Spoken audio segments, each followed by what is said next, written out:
നമ്മുടെ ടോപ്പിക് ഇതാണ്, modernity and moral thought reflections from Alasdair MacIntyre എന്നുള്ളതാണ് നമ്മുടെ ടോപ്പിക്. നമ്മൾ ഏതൊരു വിഷയത്തെക്കുറിച്ചിട്ടോ ആലോചിക്കുമ്പോൾ നമ്മൾ അതിൻ്റെ ഒരു കോണ്ടെക്സ്റ്റ്, നമ്മൾ ഇന്ന് അലസ്ഡെയർ മക്കൻറ്റയറിനെ വായിക്കുന്ന ഒരു കോണ്ടെക്സ്റ്റിൽ നിന്നിട്ടാണ് നമ്മൾ ആ കൃതിനെ വിലയിരുത്തുന്നത്. ഒരു പുസ്തകം എഴുതപ്പെട്ട ഒരു കാലത്തിനേക്കാളും ഇമ്പോർട്ടൻ്റ് ആണ് അത് വായിക്കപ്പെടുന്ന കാലം എന്ന് പറയുന്നത്. കാരണം അത് ഇന്നത്തെ ഒരു പബ്ലിഷിംഗ് ഇൻഡസ്ട്രിയുടെ സ്വഭാവം എന്ന് പറയുന്നത് തന്നെ വളരെ ദ്രുതഗതിയിൽ മാറിക്കൊണ്ടിരിക്കുന്ന ഒരു സമയമാണ്. ഒരു പതിറ്റാണ്ട് എന്നൊക്കെ പറയുന്നത് തന്നെ ഒരു വലിയ കാലമാണ്. ഈവൻ ഇപ്പോൾ നിങ്ങൾ റിസർച്ച് ചെയ്യുന്ന ആളുകൾ തന്നെ അതിൽ പറയും, ഒരു 10-15 വർഷം പഴക്കമുള്ള പുസ്തകങ്ങൾ റിസർച്ചിന് വാലിഡ് അല്ല എന്നാണ് പറയാം. അപ്പോൾ അലസ്ഡെയർ മക്കൻറ്റയർ എഴുതിയ ആഫ്റ്റർ വിർച്യു എഴുതിയ കാലം അതിനേക്കാളും ഇമ്പോർട്ടൻ്റ് ആണ് നമ്മളതിന്ന് വായിക്കുന്നത്. സോ ഇന്നത്തെ കാലത്തിൻ്റെ സവിശേഷത, അലസ്ഡെയർ മക്കൻറ്റയറിനെ പ്രത്യേകിച്ച് വായിക്കുമ്പോൾ ഉള്ള അതിൻ്റെ സവിശേഷത എന്താണെന്ന് വെച്ചാൽ,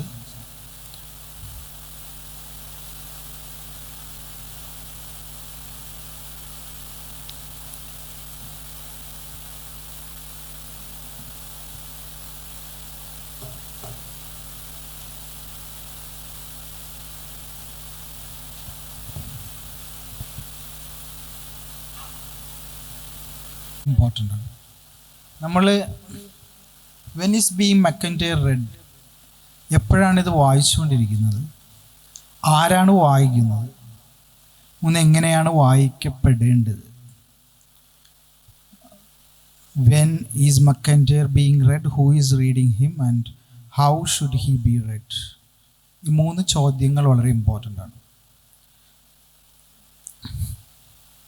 അതിൽ ആദ്യത്തെ ചോദ്യം, എപ്പോഴാണ് അലസ്ഡെയർ മക്കൻറ്റയർ വായിക്കപ്പെടുന്നത് എന്നുള്ള ചോദ്യം. അതിൽ നമ്മളിന്ന് പറയുകയാണെങ്കിൽ നമ്മളുടെ മക്കൻറ്റയർ ഉന്നയിച്ചിട്ടുള്ള ഒരു പ്രധാനപ്പെട്ട ഒരു പ്രോബ്ലം ഈ ലാക്ക് ഓഫ് യൂണിവേഴ്സൽസ് എന്ന് പറയുന്ന, ആബ്സെൻസ് ഓഫ് യൂണിവേഴ്സൽസ് എന്ന് പറയുന്നത്. അതൊരു പ്രത്യേകിച്ചും ഈ ഒരു 1970 പ്രത്യേകിച്ചും ഈ ആൻറ്റി ഫൗണ്ടേഷണലിസ്റ്റ് പോസ്റ്റ് മോഡേൺ തോട്ട് വന്നതിന് ശേഷം വന്നിട്ടുള്ളൊരു പ്രത്യേകത, ഇതെല്ലാം ഈ യൂണിവേഴ്സൽസിനെയൊക്കെ ഗ്രാൻഡ് നറേറ്റീവ്സ് എന്നാണ് പറയുന്നത്, ബൃഹദ്യാഖ്യാനങ്ങൾ. ഈ ബൃഹദ്യാഖ്യാനങ്ങൾ അത് ശരിക്കും ഈ പോസ്റ്റ് സ്ട്രക്ചറലിസം പോലുള്ള തിയറീസ്, ഈ ബൃഹദ്യാഖ്യാനങ്ങളുടെ വിമർശനം ഉണ്ടാക്കിയെടുത്തത് ലാംഗ്വേജിൻ്റെ തലത്തിൽ നിന്നാണ്. അതായത് നമ്മളൊരു യൂണിവേഴ്സലിനെ പറയുമ്പോൾ, യൂണിവേഴ്സൽസ് എന്ന് പറയുന്നത് പറച്ചിലാണ്, മൊറാൽ, അതായത് ഒരു കുറേ യൂണിവേഴ്സലായിട്ടുള്ള വാല്യൂസിനെ നമ്മൾ പറയുമ്പോൾ ആ വാല്യൂസ് ആളുകളുടെ മുമ്പിലേക്ക് പറയലാണ്. എന്താണ് വാല്യൂസ് എന്ന് പറയുമ്പോൾ അതിനകത്ത് എക്സ്ക്ലൂഡ് ചെയ്യുന്ന കുറേ കാര്യങ്ങളുണ്ട്. ഭാഷ ഉപയോഗിച്ചിട്ടാണ് നമ്മൾ പ്രവർത്തിക്കുന്നത്. ഭാഷയില്ലാതെ നമ്മൾക്ക് വിനിമയം സാധ്യമല്ല. അപ്പോൾ യൂണിവേഴ്സൽസ് നമ്മൾ കൈമാറുമ്പോൾ, ആശയവിനിമയം നടത്തുമ്പോൾ അതിന്ന് എക്സ്ക്ലൂഡായി പോകുന്നത്, അല്ലെങ്കിൽ അതിനകത്ത് പവർ വർക്ക് ചെയ്യുന്നത്, അധികാരം വർക്ക് ചെയ്യുന്നത്, ഇതിനെക്കുറിച്ചിട്ടൊക്കെയുള്ള അവരുടെ കൺസേൺ എന്നാണ് ഈ ഗ്രാൻഡ് നറേറ്റീവ്സിനെതിരായിട്ടുള്ള വിമർശനം സാധ്യമാകുന്നത്. പക്ഷേ ഒരു പരിധിവരെ അതിൻ്റെ ഒരു പ്രോബ്ലം, പ്രത്യേകിച്ചും ഇവർ ഈ മോറൽ തിയറിസ്റ്റുകൾ, മോറൽ ഫിലോസഫേഴ്സ്, ഇവർ അതിനെ ഡെവലപ്പ് ചെയ്തെടുത്തത് ഈ ലാക്ക് ഓഫ് യൂണിവേഴ്സൽസ് ഒരു ഭാഗത്തും, 2 നിഹിലിസം, ഒരു ജീവിതത്തെക്കുറിച്ചിട്ട് മൊത്തത്തിലുള്ള ഒരു ആറ്റിറ്റ്യൂഡ്, നിഹിലിസ്റ്റിക് ആയിട്ടുള്ള ആറ്റിറ്റ്യൂഡ്. ഈ ഒരു പ്രോബ്ലം ഉള്ളിടത്തോളം കാലം അപ്പോൾ സൊസൈറ്റിയിൽ യൂണിവേഴ്സൽ നഷ്ടപ്പെടുമ്പോൾ സംഭവിക്കുന്ന അതിൻ്റെ കോൺസിക്വൻസുകൾ എന്തൊക്കെയാണ്, മോറൽ തോട്ടിന് വരുന്ന പൊതുവായിട്ടുള്ളൊരു അപജയം എന്താണ്? ഈ ഒരു അർത്ഥത്തിലുള്ള ഒരു യൂണിവേഴ്സൽസിൻ്റെ ആബ്സെൻസ് മക്കിൻ്റെയറിൻ്റെ തോട്ട്സിൽ നമുക്ക് കാണാം. പക്ഷെ ഇന്ന് നമ്മൾ കാണുമ്പോൾ, ഇന്ന് പോസ്റ്റ് ട്രൂത്ത് കാലത്ത്, ഇപ്പോൾ ട്രംപിൻ്റെ കാലം മുതൽ ഇപ്പോൾ ലോകത്ത് നമ്മളിന്ന് മക്കിൻ്റെയറിനെ വായിക്കാൻ എടുക്കുമ്പോൾ യൂറോപ്പിലും US-ലും അക്രോസ് ദ പസഫിക് നമുക്ക് കാണാൻ കഴിയുന്ന ഒരു പ്രതിഭാസം യൂണിവേഴ്സലിനെ വീണ്ടെടുക്കാൻ വേണ്ടിയിട്ടുള്ള വലതുപക്ഷ സംഘടനകളുടെയും ചിന്തകന്മാരുടെയും ഒക്കെയുള്ള ശ്രമങ്ങളാണ്. അവർ വേറൊരർത്ഥത്തിലുള്ള ഒരു യൂണിവേഴ്സൽസ് ഉണ്ടാക്കിയെടുക്കുന്നുണ്ട്. ആ യൂണിവേഴ്സൽസിൻ്റെ ഒരു പ്രോബ്ലം ഒരുപക്ഷെ മക്കിൻ്റെയറിൻ്റെ പുസ്തകത്തിൽ വളരെ എക്സ്പ്ലിസിറ്റായിട്ട് അദ്ദേഹം പറയുന്ന 2 പ്രോബ്ലംസ് അതിൽ വരുന്നുണ്ട്. ഒന്ന് ക്യാപിറ്റലിസം, രണ്ടാമത്തേത് ഇൻസ്റ്റിറ്റ്യൂഷണലൈസ്ഡ് ആയ നാഷണലിസം, എത്നോസെൻട്രിസം. ഈ ഒരു തലത്തിൽ നിന്നിട്ടാണ് യൂണിവേഴ്സൽസിനെ ഇന്ന് വീണ്ടെടുക്കാൻ ശ്രമിക്കുന്നത്. ഇപ്പം നമ്മൾ US-ലൊക്കെ പോയി കഴിയുമ്പോൾ പല ചിന്തകരും, ഈ കൺസർവേറ്റീവ്സ് എന്ന് സ്വയം വിശേഷിപ്പിക്കുന്ന കുറേ ചിന്തകന്മാർ, ഇവരെല്ലാവരും വാല്യൂസിനെ പറയുന്നുണ്ട്. പക്ഷേ ആ വാല്യൂസ് എന്ന് പറയുന്നത് ഒരു ടെലിവാഞ്ചലിസം ഉൽപ്പാദിപ്പിച്ചിട്ടുള്ള ഒരു ഒരു കൃത്രിമമായ മോറൽ ഔട്ട്ലുക്കിൽ നിന്ന്, ഒരു ഫാൾസ് യൂണിവേഴ്സൽസിൻ്റെ തലത്തിൽ നിന്നിട്ടാണ് അത് പറയുന്നത്. ആ അർത്ഥത്തിൽ മക്കിൻ്റെയറിനെ വായിക്കുന്നുണ്ട്. അതിൽ നമ്മൾ ശ്രദ്ധിക്കേണ്ട കുറച്ച് പോയിന്റ്സ് ഇതാണ്. ഒന്ന്, മക്കിൻ്റെയറിൽ വരുന്ന ഒരു പ്രധാനപ്പെട്ട ചിന്ത എന്ന് പറയുന്നത് teleological orientation of good and virtues എന്നുള്ളതാണ്. നമ്മൾ ചെയ്യുന്ന നന്മ, ഒരു ഗുഡ് അല്ലെങ്കിൽ വിർച്യൂ, ഇതിനൊരു ടെലിയോളജി ഉണ്ട്. ടെലിയോളജി എന്ന് പറഞ്ഞാൽ എന്താണ്? പർപ്പസ്. ടെലി എന്ന് പറയുന്നത് നമ്മൾ ദൂരം എന്നുള്ള, ടെലിവിഷൻ ദൂരം എന്നാണ് കാണുന്നത്. അത് ഈ പർപ്പസ് നമ്മൾ പ്രത്യേകിച്ച് പറയുമ്പോൾ അതിന് ഒരു ടൈം ബൗണ്ട് ആയിരിക്കും. പക്ഷെ ടൈം ബൗണ്ട് അല്ലാത്ത ഒരു കാലമാണ് അത്. പെട്ടെന്ന് നമുക്ക് റിസൾട്ട് കിട്ടാത്ത ഒരു പർപ്പസ്. നമുക്ക് അതിനെ കുറച്ചുകൂടെ പറഞ്ഞു കഴിഞ്ഞാൽ ഒരു ആഹിറം എന്ന് പറയാം. ടെലിയോളജി എന്ന് പറയുന്നത് നമ്മളുടെ ആക്ഷൻസിൻ്റെ ടൈമിനും സ്പേസിൻ്റെയും ബൗണ്ടിന് അപ്പുറത്ത് നിൽക്കുന്ന, ലിമിറ്റിന് അപ്പുറത്ത് നിൽക്കുന്ന അതിൻ്റെ ഒരു കോൺസിക്വൻസാണ്. അതിൽ നിന്ന് കിട്ടുന്ന നമ്മളുടെ പ്രതിഫലമാണ്. സോ ഓരോ ചിന്തയ്ക്കും അതിൻ്റെ ടെലിയോളജി ഉണ്ട്. ദൂരവ്യാപകമായിട്ടുള്ള ഒരു എഫക്റ്റാണ് ടെലിയോളജി എന്ന് പറയുന്നത്. അപ്പോൾ are we placing his thoughts in the thoughts of in the telos of capitalism and its liberal gaze, in our imagination of an alternative telos. നമ്മളൊരു ആൾട്ടർനേറ്റീവ് ക്യാപിറ്റലിസത്തിൻ്റെ ടെലോസ് ആ പുസ്തകത്തിൽ ആഫ്റ്റർ വിർച്വൽ അദ്ദേഹം എംഫസൈസ് ചെയ്യുന്നൊരു കാര്യമാണ്. എന്താണ് ക്യാപിറ്റലിസത്തിൻ്റെ ടെലോസ്? അതായത് ഒരു മുടക്ക് മുതൽ നടത്തി കഴിഞ്ഞ് കഴിഞ്ഞാൽ ഒരു 50 കൊല്ലം കൊണ്ട് റിട്ടേൺസ്. ഇപ്പോൾ ലുലു മാൾ എറണാകുളത്ത് തുടങ്ങുമ്പോൾ അതിപ്പോഴും നഷ്ടത്തിലാണ്. പക്ഷേ ഒരു 60 കൊല്ലം 50 കൊല്ലത്തിനിടയിൽ ഇത്രയും കോടികൾ ഉണ്ടാക്കിയെടുക്കുക. അപ്പോൾ ആ ഒരു ടെലോസ് എന്ന് പറയുന്നത് സ്പേസിൻ്റെയും ടൈമിൻ്റെയും അകത്ത് സംഭവിക്കുന്ന കാര്യങ്ങളാണ്. ഓക്കെ, അതിൻ്റെ മെക്കാനിസം അങ്ങനെയാണ്. അപ്പോൾ to read MacIntyre's teleology, his criticism of capitalism, modern nation states and corruptive institutionalism. ഈ കറപ്റ്റീവിനെ നമ്മൾ വേറെ രീതിയിൽ കറക്റ്റീവ് എന്ന് വായിക്കാറുണ്ട്. ഓരോ ഇൻസ്റ്റിറ്റ്യൂഷൻസും വരുന്നത് കറക്റ്റ് ചെയ്യാൻ വേണ്ടിയിട്ടാണ്. പക്ഷേ അത് കറപ്റ്റീവായി പോകും. അപ്പോൾ ഈ 3 പോയിൻറ്റ്സും വളരെ ഇമ്പോർട്ടൻ്റ് ആണ്. അങ്ങനെ വരാതെ വരുമ്പോൾ so what happens is next അല്ലാതെ വായിക്കുന്ന കുറേ ആളുകൾ, ഞാൻ പറഞ്ഞത് ഇപ്പം നമ്മൾ വായിക്കുന്ന, ഇപ്പോൾ മക്കിൻ്റെയർ വായിക്കുന്ന ആ ഒരു കോണ്ടെക്സ്റ്റാണ് ഞാൻ പറയുന്നത്. ഇനി ഇദ്ദേഹത്തിനെ വായിക്കുന്ന പുതിയ വലതുപക്ഷത്തുള്ള 4 വായനകളെ കുറിച്ചിട്ടാണ് ഞാൻ പ്രസൻറ്റ് ചെയ്യുന്നത്. ഇദ്ദേഹത്തിൻ്റെ പേര് പാട്രിക് ഡെനീൻ എന്നാണ്. ഇദ്ദേഹം നാഷണൽ കൺസർവേറ്റീവ് കോൺഫറൻസിൻ്റെ ഫൗണ്ടറാണ്. അദ്ദേഹം ഒരു പുസ്തകം എഴുതിയിട്ടുണ്ട്, അതിൻ്റെ പേര് വൈ ലിബറലിസം ഫെയിൽഡ് എന്നാണ്. അതിൽ അദ്ദേഹം ഉന്നയിക്കുന്ന main argument, political authority is rooted in western capitalist imaginations which liberalism diluted. Liberalism എന്ന് പറയുന്നത് ശരിക്കും പറഞ്ഞാൽ ഇദ്ദേഹത്തിൻ്റെ പാട്രിക് ഡെനീൻ്റെ കാഴ്ചപ്പാടനുസരിച്ച് ലിബറലിസം ക്യാപിറ്റലിസത്തിൻ്റെ ടെലിയോസിൽ എത്തിച്ചേരാനുള്ള ഒരു മെത്തഡോളജി മാത്രമാണ്. പക്ഷെ അത് ലിബറലിസം ക്യാപിറ്റലിസത്തിനെ ഡൈല്യൂട്ട് ചെയ്തു. അതിന് ഒരു സാമ്പ്രദായികമായ ഇൻസ്റ്റിറ്റ്യൂഷണൽ ബാക്കപ്പ് ഉണ്ട്. ഇപ്പോൾ ഉദാഹരണം നമ്മൾ പറയുകയാണെങ്കിൽ വെസ്റ്റേൺ ക്യാപിറ്റലിസം എന്ന് പറയുന്നത് നമുക്കൊരു 5-6 കമ്പനികൾ എടുത്തിട്ട് നമുക്ക് പറയാൻ പറ്റും. ഇപ്പോൾ യുണൈറ്റഡ് സ്റ്റേറ്റ്സിൽ നമ്മൾ പോയി കഴിഞ്ഞാൽ ഓരോ സ്ഥലത്തും ഇപ്പോൾ ന്യൂയോർക്കിൽ പോയി കഴിഞ്ഞാൽ ട്രംപിൻ്റെ റിയൽ എസ്റ്റേറ്റ് എംപയറാണ് അവിടെ ഉള്ളത്.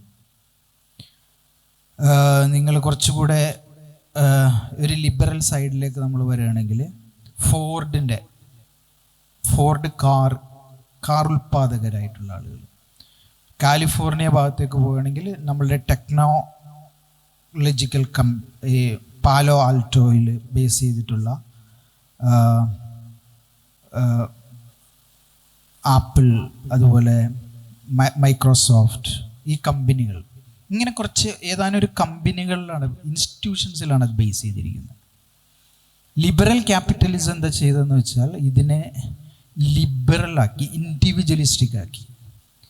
ഇങ്ങനെ ഇൻഡിവിജ്വലിസ്റ്റിക് ആക്കിയത് മൂലം അതിൻ്റെ വിർച്യു നഷ്ടപ്പെട്ടു പോയി എന്നാണ് പാട്രിക്കിൻ്റെ അഭിപ്രായം. അദ്ദേഹം പറയുന്നത് ലിബറലിസം ഡൈല്യൂട്ട് ചെയ്ത, അല്ലെങ്കിൽ അത് നശിപ്പിച്ച് കളഞ്ഞ, അല്ലെങ്കിൽ അത് കലർപ്പാക്കി കളഞ്ഞു കഴിഞ്ഞാൽ വെസ്റ്റേൺ ക്യാപിറ്റലിസ്റ്റ് ഇമാജിനേഷൻസിൽ റൂട്ടഡായ ഒരു പൊളിറ്റിക്കൽ അതോറിറ്റിക്ക് വേണ്ടിയിട്ടാണ് ഇദ്ദേഹം വാദിക്കുന്നത്. ഇദ്ദേഹം വളരെ ലബോറിയസ്ലി പുസ്തകത്തിൽ മക്കിൻ്റെയറിനെ കോട്ട് ചെയ്യുന്നുണ്ട്, ഒരു അറ്റം മുതൽ മറ്റേ അറ്റം വരെ. പക്ഷെ ഇദ്ദേഹത്തിൻ്റെ മിസ്സായി പോകുന്ന മക്കിൻ്റെയറിൻ്റെ ഒരു പ്രധാനപ്പെട്ട ചിന്ത എന്ന് പറയുന്നത്, മക്കിൻ്റെയറിൻ്റെ focus on local communities and neighbourhood collectives. അതായത് ലോക്കൽ കമ്മ്യൂണിറ്റീസിലാണ് അദ്ദേഹത്തിൻ്റെ. അപ്പോൾ അദ്ദേഹത്തിൻ്റെ റിസർച്ച് വരുന്നത് സ്കോട്ടിഷ് ഫിഷേഴ്സ് കമ്മ്യൂണിറ്റിയിലെ ഈ വിർച്യു ഇമാജിനേഷൻ എങ്ങനെയാണ് ഡെവലപ്പ് ചെയ്തതെന്നുള്ളതാണ് അദ്ദേഹത്തിൻ്റെ റിസർച്ച്. അപ്പോൾ നമ്മൾ എല്ലായിടത്തും പോയി കഴിഞ്ഞാലും ചെറിയ ചെറിയ കമ്മ്യൂണിറ്റീസ് അവരുടേതായിട്ടുള്ളൊരു മോറൽ ഇമാജിനേഷൻസ് നടത്താറുണ്ട്, അവരുടേതായിട്ടുള്ള കോഡ് ഉണ്ടാക്കാറ്. ഇപ്പം നമ്മൾ മൊറാലിറ്റീനെ കുറിച്ചിട്ട് പറയുകയാണെങ്കിൽ ലാംഗ്വേജിലൂടെയാണ് നമ്മൾ മൊറാലിറ്റി എക്സ്പ്രസ് ചെയ്യപ്പെടുന്നത്. നിങ്ങൾ എന്ത് ചെയ്യണം, എന്ത് ചെയ്യരുത് എന്നുള്ളത്. അപ്പോൾ നമ്മൾ ഈ ലിംഗ്വിസ്റ്റിക്സിൽ പറയുന്നത് ഒരു 2 തരത്തിൽ മൊഡാലിറ്റി എന്ന് പറഞ്ഞാൽ നമ്മളുടെ അറ്ററൻസ് വർക്ക് ചെയ്യുന്നതിന് 2 മെത്തേഡ് ഉണ്ട്. അതിലൊന്ന് ഡിഓണ്ടിക് മെത്തേഡും രണ്ടാമത്തെ മെത്തേഡ് എപ്പിസ്റ്റമിക് മെത്തേഡുമാണ്. അത് ലാംഗ്വേജിൽ നമ്മൾ ഉപയോഗിക്കുന്നത് ഷുഡ് എന്ന് നമ്മൾ ഉപയോഗിക്കും. You should go, you should take this, you should read that book, you should pray in time. ഇതാണ് ഡിഓണ്ടിക് എന്ന് പറയുന്നത്. അതായത് നിങ്ങളുടെ ഓണ്ടോളജി വേറെ ഒരു മോറൽ ആയിട്ടുള്ള വേറൊരു ഓണ്ടോളജിയിലേക്ക് മാറാനായിട്ടുള്ള കൽപ്പനയാണ് ഇതിൽ കൊടുക്കുന്നത്. അതേസമയം എപ്പിസ്റ്റമിക് മൊഡാലിറ്റി ലാംഗ്വേജിൽ വർക്ക് ചെയ്യുന്നത് മേ എന്നുള്ളതാണ്. ഒരു പക്ഷേ, ചെയ്യാം, ചെയ്തേക്കാം, മറ്റേത് ചെയ്യണം എന്നുള്ളതാണ്. അതിൽ നമ്മൾ ഓരോ കമ്മ്യൂണിറ്റീസിൽ എടുക്കുകയാണെങ്കിൽ ഈ ഡിയോണ്ടിക് മൊഡാലിറ്റി പറയുന്നതിൽ തന്നെ മറ്റേതിൻ്റെ എപ്പിസ്റ്റമിക് മൊഡാലിറ്റിക്ക് വേണ്ടിയിട്ടുള്ള ഒരു ഓപ്പണിങ്സ് ഉണ്ടാവും. ഇപ്പോൾ ഇസ്ലാമിൽ തന്നെ ഫിഖ് ട്രഡീഷൻസ് ഡെവലപ്പ് ചെയ്തത് അങ്ങനെയാണ്. നിങ്ങൾ നിസ്കരിക്കൂ എന്ന് പറയുമ്പോൾ തന്നെ അതിൽ തന്നെ ഇപ്പോൾ ഖുർആൻ്റെ ലാംഗ്വേജ് എടുക്കുകയാണെങ്കിൽ ഈ നിസ്കാരം യാത്ര ചെയ്യുന്നവൻ എങ്ങനെ നിസ്കരിക്കണം, വൈകല്യമുള്ള ആൾ എങ്ങനെ നിസ്കരിക്കണം, യുദ്ധം ചെയ്യുന്ന ആൾ എങ്ങനെ നിസ്കരിക്കണം, ബാങ്കിൻ്റെ സമയത്ത് ഉറങ്ങിപ്പോയ ആൾ എന്താണ് ചെയ്യേണ്ടത്, അയാളുടെ അപ്പോൾ ഈ ഒരു ഷുഡ് എന്ന് പറയുന്നതിന് തന്നെ ഡിയോണ്ടിക് ആയിട്ടുള്ള ഒരു മൊഡാലിറ്റിയിൽ എപ്പിസ്റ്റമിക് ആയിട്ടുള്ള ധാരാളം മൊഡാലിറ്റികൾ അതിൽ വർക്ക് ചെയ്യുന്നുണ്ട്. He can, he may, he might. ഇത് ഓരോ ലൊക്കാലിറ്റിയിൽ എടുക്കുകയാണെങ്കിലും ആ ലൊക്കാലിറ്റിയിൽ മോറൽ കോഡ്സ് ഉണ്ടാകുന്നത് അങ്ങനെയാണ്. അതൊരു സെൻട്രലൈസ്ഡ് അതോറിറ്റിയിൽ വരുന്നതല്ല. ഇപ്പോൾ നമ്മൾ അതിനൊരു എക്സാമ്പിൾ, ഇപ്പോൾ അദ്ദേഹം സ്കോട്ടിഷ് ഫിഷർ കമ്മ്യൂണിറ്റീസിനെ കുറിച്ച് പറഞ്ഞതിൻ്റെ നമ്മളുടെ ഒരു കേരളത്തിൻ്റെ പശ്ചാത്തലത്തിൽ നമ്മൾ നോക്കുകയാണെങ്കിൽ അയൽക്കൂട്ടങ്ങൾ, കുടുംബശ്രീ യൂണിറ്റുകൾ. അപ്പോൾ അവരെങ്ങനെയാണ് ഇപ്പോൾ മൊറോക്കോയിൽ ഡിവോഴ്സ് വിമൻസ് മാർക്കറ്റ് എന്ന് പറഞ്ഞിട്ടൊരു മാർക്കറ്റുണ്ട്. ആ മാർക്കറ്റ് നടത്തുന്നത് അവിടുത്തെ തൊലാക്ക് ചൊല്ലപ്പെട്ട സ്ത്രീകളാണ്. അവർ സാധനങ്ങൾ ഉണ്ടാക്കിയിട്ട് വിൽക്കുന്നു. അപ്പോൾ അതിനകത്ത് ഇവരൊരു മോറൽ കോഡുകൾ വരും അവരുടെ ഇടയിൽ. അതായത് അവൻ്റെ അടുത്ത് ഇൻഡിവിജ്വൽസ് എങ്ങനെയാണ് ബിഹേവ് ചെയ്യേണ്ടത്. ആ ബിഹേവിയർ ഈ ഡിയോണ്ടിക്കായിട്ടുള്ള ഒരു തലത്തിൽ നിന്ന് മാറിയിട്ട് എന്തെല്ലാം, ഇപ്പോൾ നിങ്ങളുടെ എക്സാം വരുന്നു വഫി കോളേജിൽ നിങ്ങൾക്ക് ഒരു അറ്റൻഡൻസ് നിർബന്ധമാവുന്നത് എപ്പോഴൊക്കെ നിങ്ങൾക്ക് വീട്ടിൽ പോവാം. ഇങ്ങനെ നിബന്ധനകൾക്കും അതുപോലെ തന്നെ അനുശാസനങ്ങൾക്കും ഒക്കെ പലതരത്തിലുള്ള തുറസ്സുകൾ അനുവദിക്കാറുണ്ട്. ഇങ്ങനെയാണ് ഇത് വർക്ക് ചെയ്യുന്നത്. അത് സെൻട്രലൈസ്ഡ് ആയിട്ടുള്ളൊരു ഇൻസ്റ്റിറ്റ്യൂഷൻ അല്ല. ഈ മൈക്രോ എന്ന് പറയുമ്പോൾ ഇദ്ദേഹം ഊന്നൽ കൊടുക്കുന്ന മൈക്രോയിൽ നിന്ന് മാക്രോയിലേക്ക് പോകുമ്പോൾ ഇത് ഈ പാട്രിക് ഡെനീൻ്റെ ഇമാജിനേഷൻസിൽ വരുന്നത് ഈ ഒരു മാക്രോ ക്യാപിറ്റലിസ്റ്റ് പ്രോഗ്രാമിംഗ് ആണ്. നമുക്ക് അത് രണ്ട് സ്ഥലത്ത് നിങ്ങൾക്ക് ഇപ്പോൾ വളരെ ഒരു ക്യാപിറ്റലിസ്റ്റിക് ആയിട്ടുള്ള ഒരു വർക്ക് സ്പേസിൽ ഞാൻ വർക്ക് ചെയ്യുന്നുണ്ട്. ഇതുപോലെ ഒരു കമ്മ്യൂണിറ്റി ഓറിയൻറ്റഡ് ആയിട്ടുള്ള ഒരു വർക്ക് സ്പേസിലും വർക്ക് ചെയ്യുന്നുണ്ട്. ഞാൻ അതർ ബുക്സിനെ കുറിച്ചിട്ടും പിന്നെ എൻ്റെ വേറൊരു കമ്പനിയുടെ പേര് ഞാൻ പറയുന്നില്ല, അവിടെയും ഞാൻ വർക്ക് ചെയ്യുന്നുണ്ട്. ഈ രണ്ട് സ്ഥലത്ത് വർക്ക് ചെയ്യുമ്പോഴും ഉണ്ടാകുന്ന മൊറാലിറ്റിക്ക്, എനിക്ക് എൻ്റെ ഒബീഡിയൻസിന്, എൻ്റെ അനുസരണയ്ക്ക്, എൻ്റെ ബിഹേവിയറിന് വരുന്ന മാറ്റങ്ങൾ വളരെ വ്യത്യസ്തമാണ്. ആ വ്യത്യസ്തതകളെ മനസ്സിലാക്കാതെയാണ് പാട്രിക് ഡെനീൻ അദ്ദേഹത്തിൻ്റെ മക്കിൻറ്റയറിൻ്റെ റീഡിങ്സ് ഡെവലപ്പ് ചെയ്തെടുത്തിട്ടുള്ളത്. ഇനി നമുക്ക് രണ്ടാമത്തെ ഒരാളെടുക്കാം. അഡ്രിയാൻ വെർമ്യൂൾ എന്നാണ് ഇദ്ദേഹത്തിൻ്റെ പേര്.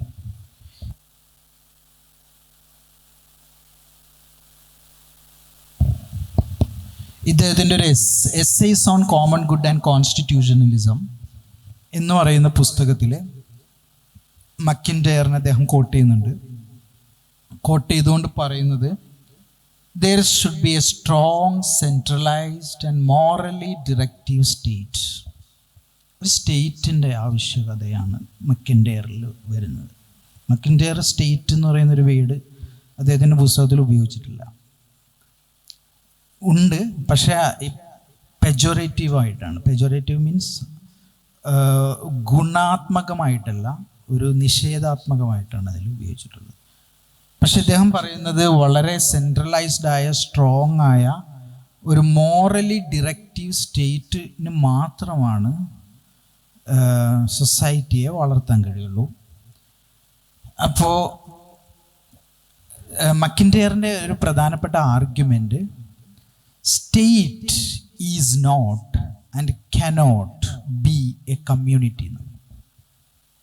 ഭരണകൂടം എന്ന് പറയുന്നതിന് ഒരു സമുദായം ആകാൻ പറ്റില്ല. സമുദായം അല്ല ഭരണകൂടം. കാരണം അതിൻ്റെ കാരണം, state demands loyalty without offering shared living that makes loyalty rational. എന്ന് പറഞ്ഞാൽ ഞാനൊരു അയൽക്കൂട്ടത്തിൽ അച്ചാറിടാൻ പോവാണ്. കുടുംബശ്രീ യൂണിറ്റിൽ അച്ചാറിടാൻ പോവാണെന്ന് വെച്ചോളൂ. ആ അച്ചാറിടാൻ പോകുമ്പോൾ ഞാൻ അവരുടെ പൊതുവായ തത്വങ്ങൾക്ക് ഞാൻ ലോയലായിരിക്കും, ഞാൻ വിധേയത്വമുള്ള ആളായിരിക്കും.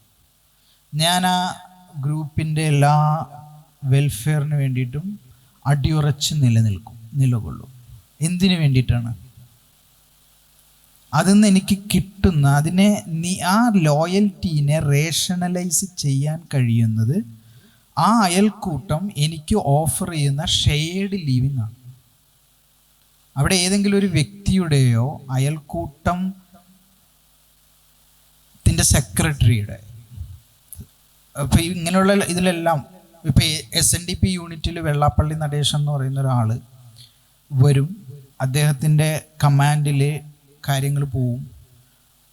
ആ അർത്ഥത്തിൽ അതിന് കമ്മ്യൂണിറ്റി ആയിട്ട് അത് എക്സിസ്റ്റ് ചെയ്യില്ല. ശ്രീനാരായണ ഗുരു ഫോം ചെയ്ത SNDP യോഗമാണ് അതിന് കമ്മ്യൂണിറ്റി ആയിട്ട് നിലനിൽക്കുന്നത്. Only when someone comes at the reign of affairs who demands loyalty without offering shared living, then it ceases to be a community, it becomes a state.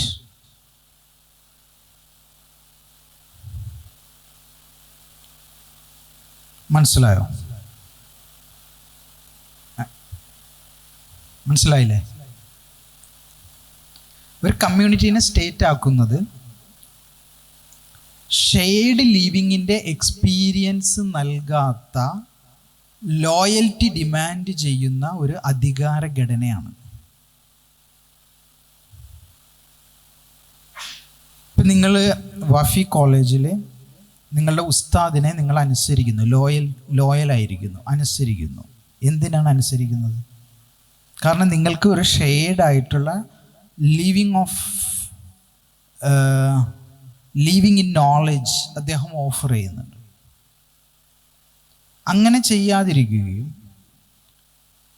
മറിച്ച് നിങ്ങൾ വെറും സബ്ജക്റ്റുകൾ മാത്രമായിട്ട് ഒരാളെ സെർവ് ചെയ്യേണ്ടി വരുന്ന ഒരവസ്ഥയിൽ അത് കമ്മ്യൂണിറ്റി ആയി എന്നുള്ള ലെവലിൽ നിന്ന് മാറി അത് സ്റ്റേറ്റിലേക്ക് പോകും.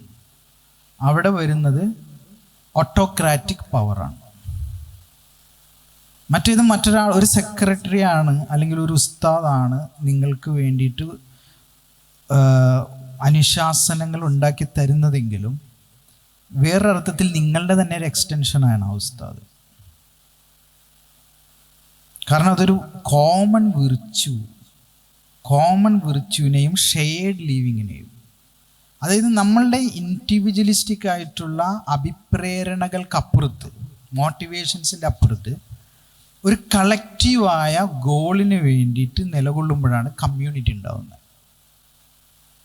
ഈ കമ്മ്യൂണിറ്റിയുടെ മൊത്തം ലക്ഷ്യങ്ങളെയും ഒരു ഇൻഡിവിജ്വലിന് വേണമെങ്കിൽ ഡയറക്റ്റ് ചെയ്യാം.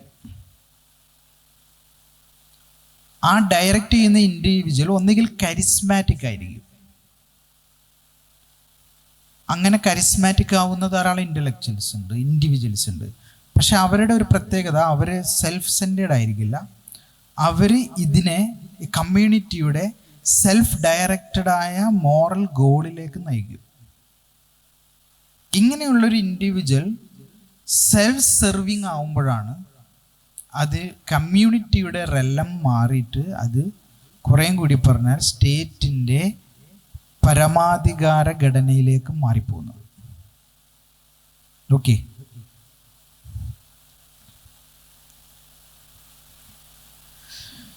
ഇനി മൂന്നാമത്തെ അപ്രോപ്രിയേഷൻ എന്ന് പറയുന്നത് കത്തോലിക് ഇൻ്റഗ്രലിസ്റ്റുകൾ എന്ന് പറയുന്ന ഒരു കൂട്ടായ്മയാണ്. ഇവർ ഇന്ന് ഒരു പക്ഷേ യൂറോപ്പിൽ അറിയപ്പെടുന്ന കത്തോലിക് സൊസൈറ്റിയിലെ ഏറ്റവും ഫാസിസ്റ്റ് ആയിട്ടുള്ള ഒരു മൂവ്മെൻ്റാണ്.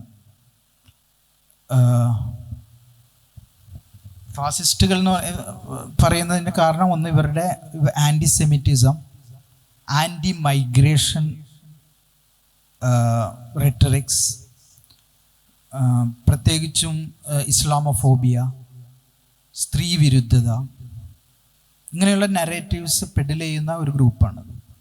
ഈ ഇൻ്റഗ്രലിസം എന്ന് പറയുന്നത്, ക്രിസ്ത്യാനിറ്റിയുടെ ബേസിസ് എന്ന് പറയുന്നത് സ്റ്റേറ്റും റിലീജിയനും രണ്ടാണ്. ആ പവറിൻ്റെ ബൈഫർക്കേഷനാണ് ശരിക്കും ക്രിസ്ത്യാനിറ്റിയുടെ ബേസിക്. കത്തോലിക്ക സഭയുടെ ഒരു കാലത്ത് വന്നിട്ടുള്ള ഒരു അപ്രോച്ച് അതാണ്. അതായത് ദൈവത്തിനുള്ളത് ദൈവത്തിന്, സീസർക്കുള്ളത് സീസറിന് എന്ന് പറയുന്ന ഒരു പോളിസിയായിരുന്നു. ഇതിനെ മൊത്തത്തിൽ തടയിടുന്ന ഒരു ഗ്രൂപ്പാണ്. അതായത് ക്രിസ്ത്യൻ ചർച്ചിൻ്റെ ധാരാളം തീറ്റൂരങ്ങൾ അല്ലെങ്കിൽ അവരുടെ ശാസനകൾ, ഈ ശാസനകളെല്ലാം റൈറ്റ് ഓഫ് ചെയ്യുന്ന, ആ ശാസനകൾ നിലനിൽക്കുന്നില്ലെന്ന് പറയുന്ന ഒരു ഗ്രൂപ്പാണ് കത്തോലിക് ഇൻ്റഗ്രലിസ്റ്റുകൾ. ഇവർ പറയുന്നത് political, religious and cultural authority, ഇത് മൂന്നും ഇൻ്റഗ്രേറ്റഡ് ആണ്. രാഷ്ട്രീയ അധികാരത്തിന് വേണ്ടി ശ്രമിക്കുന്നതും പള്ളിയിൽ പോകുന്നതൊക്കെ ഒരേ ആക്റ്റാണ്.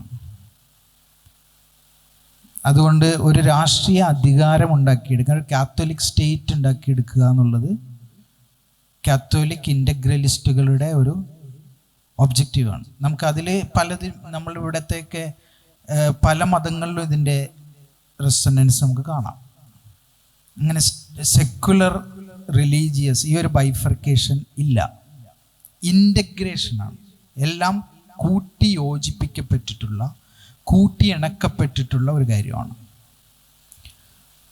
പിന്നെ വിർച്യു നേടിയെടുക്കാൻ ഹെയറാർക്കി ആവശ്യമാണ്. ഹെയറാർക്കി എന്ന് പറഞ്ഞാൽ അറിവിൻ്റെ പല സ്റ്റേജസാണ്, പല അധികാരങ്ങളാണ്. ഈ ഒരു ഹെയറാർക്കിയിലൂടെ അല്ലാതെ നിങ്ങൾക്ക് വിർച്യു നേടിയെടുക്കാൻ കഴിയില്ല. മൂന്നാമത്തേത്, moral order must be politically restored. Moral order ഉണ്ടാക്കിയെടുക്കണമെങ്കിൽ പൊളിറ്റിക്കൽ പവർ ആവശ്യമാണ്. രാഷ്ട്രീയപരമായ അധികാരമില്ലാതെ മൊറാലിറ്റി എക്സിസ്റ്റ് ചെയ്യില്ല.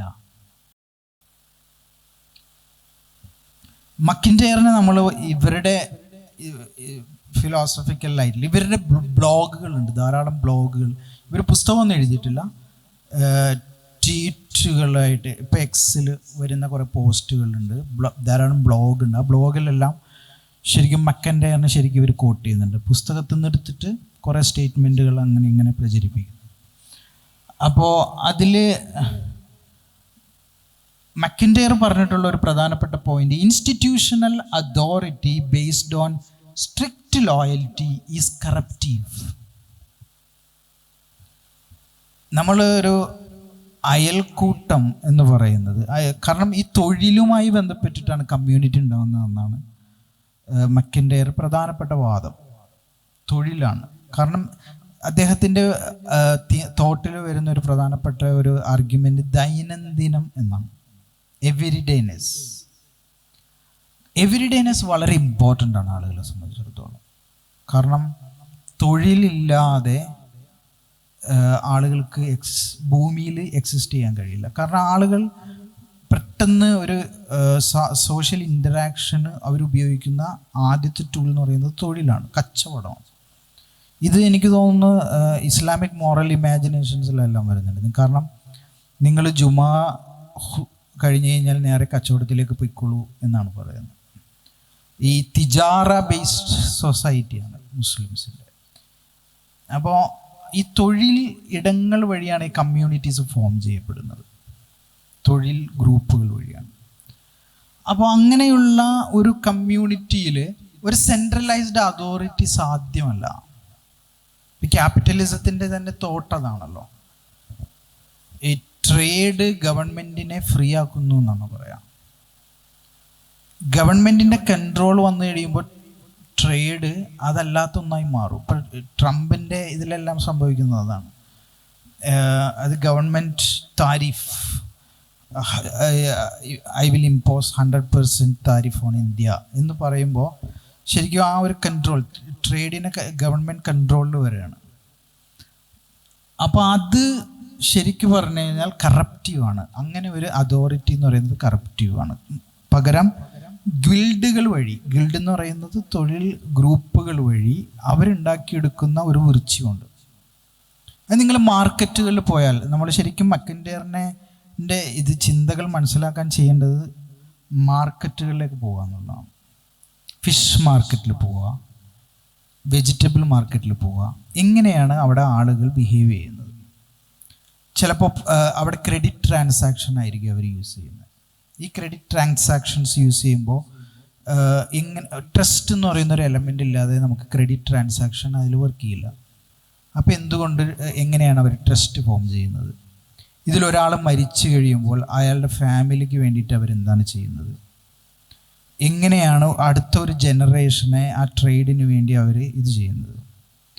ശരിക്കും മോറൽ ഇമാജിനേഷൻ ശരിക്കും വർക്ക് ചെയ്യുന്ന ഒരു മണ്ഡലമാണ് ട്രേഡ് എന്ന് പറയുന്നത്. അതുകൊണ്ടാണല്ലോ പലപ്പോഴും നമ്മൾ ഇന്ത്യൻ ഓഷ്യൻ സ്റ്റഡീസിൽ ഈ ഹദറമൗത്ത് എങ്ങനെയാണ് ഈ സൂഫികൾ ട്രേഡുമായി ബന്ധപ്പെട്ടിട്ടുള്ള യാത്രകൾ അതെങ്ങനെയാണ് ഇൻഫ്ലുവൻസ് ചെയ്തതെന്നൊക്കെയുള്ള പഠനങ്ങൾ വന്നിട്ടുണ്ട്.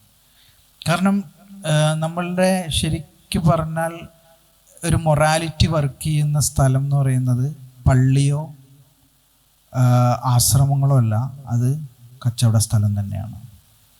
കാരണം നമ്മൾ എത്രത്തോളം ട്രസ്റ്റ് ചെയ്യുന്നുണ്ട്.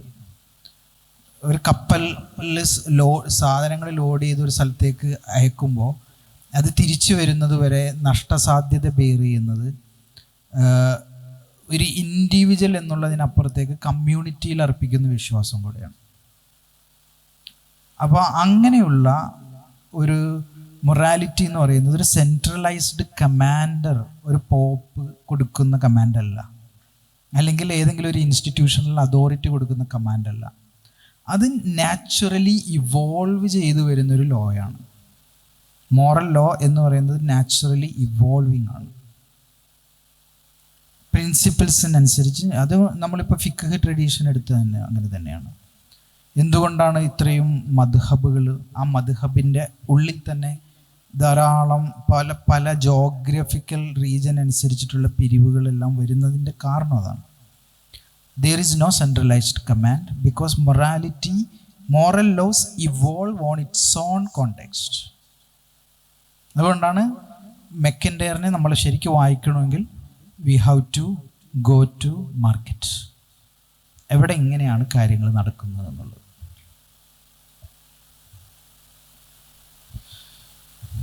ഇതിൽ ഏറ്റവും ഇൻ്റലക്ച്വൽ, ഈ 4ാമത്തെ റീഡിങ്ങിൽ ഏറ്റവും ഇൻ്റലക്ച്വലി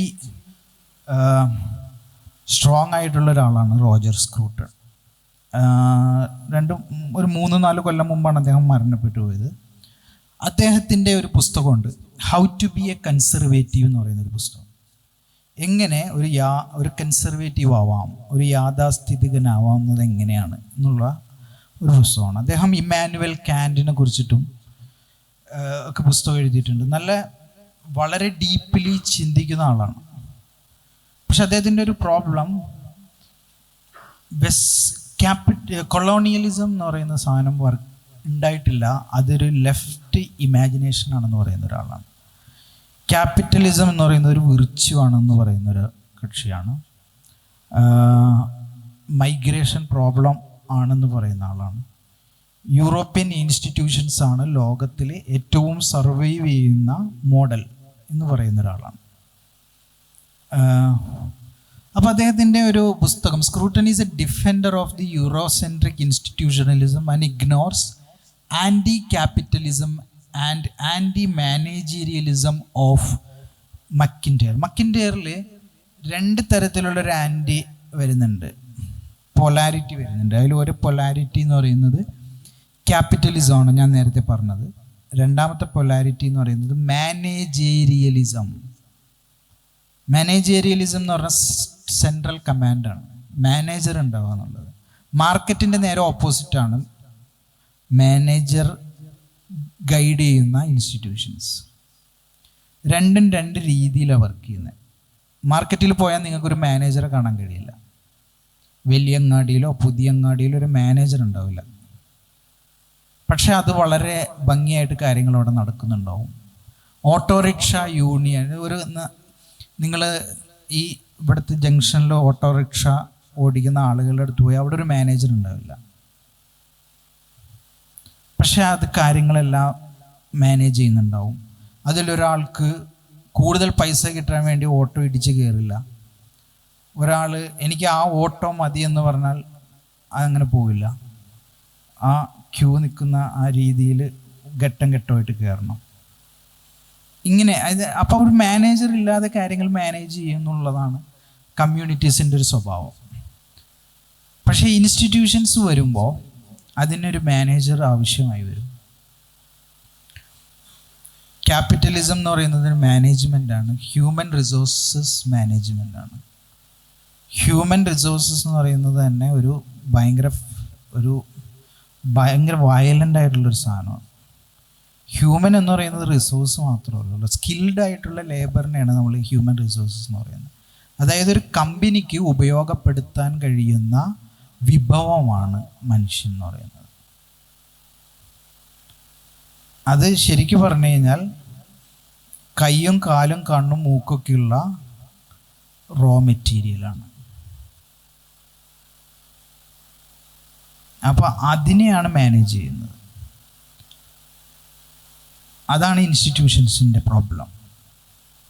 മറ്റേത് ഒരു ഹ്യൂമൻ ആയിരിക്കുമ്പോൾ കമ്മ്യൂണിറ്റിയിൽ വിർച്വ സാധ്യമാകുമ്പോൾ ഇവിടെ വിർച്വ അല്ല സാധ്യമാകുന്നത്. ഇവിടെ വരുന്നത് പ്രോഫിറ്റാണ്. പ്രോഫിറ്റ് മോട്ടീവിൻ്റെ അടിസ്ഥാനത്തിലുള്ള ഒരു മാനേജ്മെൻറ്റ് തന്നെ ഒരു ഉണ്ട്, മാനേജ് ചെയ്യുക എന്നുള്ളത്. ഈ ഒരു പ്രോബ്ലം ഇത് വളരെ അണ്ടർലൈങ് ആയിട്ടുള്ളൊരു തോട്ടാണ് മെക്കിൻ്റെയിൽ. പക്ഷേ റോജർ സ്ക്രൂട്ടൺ വെസ്റ്റേൺ യൂറോസെൻട്രിക് ഇൻസ്റ്റിറ്റ്യൂഷൻസിൻ്റെ ഡിഫൻഡറാണ്. അത് മരിക്കുന്നവരെ മൂപ്പർ അതിനെ, റോജർ സ്ക്രൂട്ടണും ടെറി ഈഗിൾട്ടണും തമ്മിലുള്ള ഒരു ഡിബേറ്റ് ഉണ്ട്. യൂട്യൂബിൽ നിങ്ങൾക്ക് പോയാൽ കാണാൻ പറ്റും. ആ ഡിബേറ്റ് നിങ്ങളൊരു 2 മണിക്കൂർ ഒക്കെയുള്ള നീണ്ടു നിൽക്കുന്ന ഡിബേറ്റാണ്. അത് കണ്ടു കഴിഞ്ഞാൽ നമുക്ക് മനസ്സിലാവും എത്രത്തോളമാണ് ഈ ഒരു യൂറോസെൻട്രിക് കൊളോണിയലിസത്തിനെ വേണ്ടിയിട്ട് അദ്ദേഹം വാദിക്കുന്നത് എന്നുള്ളത്. പക്ഷേ ഇതേ Roger സ്ക്രൂട്ടൺ, when he wrote How to be a Conservative, he profusely quoted Alistair McIntyre to defend institutionalism. രണ്ടാമത്തേത്, Scruton's notion of authority is different from MacIntyre's. MacIntyre പറയുന്ന ഒരു അതോറിറ്റിനെ കുറിച്ച് പറയുന്ന ഒരു എക്സാമ്പിൾ ഉണ്ട് ആഫ്റ്റർ വിർച്വൽ. ആ എക്സാമ്പിൾ ഒരു പോലീസ് ഓഫീസറിൻ്റെയാണ്. പോലീസ് ഓഫീസർ വന്നിട്ട് പറയാണ്, ഞാൻ പറയുന്നത് അനുസരിക്കണം എന്ന് പറയാണ്. അപ്പോൾ അനുസരിക്കേണ്ട ആൾ ചോദിക്കുന്നു, എന്തിനാണ് അനുസരിക്കേണ്ടത്? Why should I obey you? അപ്പോൾ അതിന് പറയുന്നത് ഐ വിഷ് ദാറ്റ്. അതിന് കാരണം അതൊന്നും ചോദിക്കണ്ട, ഞാൻ പറഞ്ഞ കേട്ടാൽ മതി. ഐ വിഷ് ദാറ്റ് എന്ന് പറയുന്നു. It is not based on integral good and offers insufficient reason. ആ അനുസരണയ്ക്ക് ഇൻസഫിഷ്യൻ്റ് ആയ ഒരു റീസണാണ്.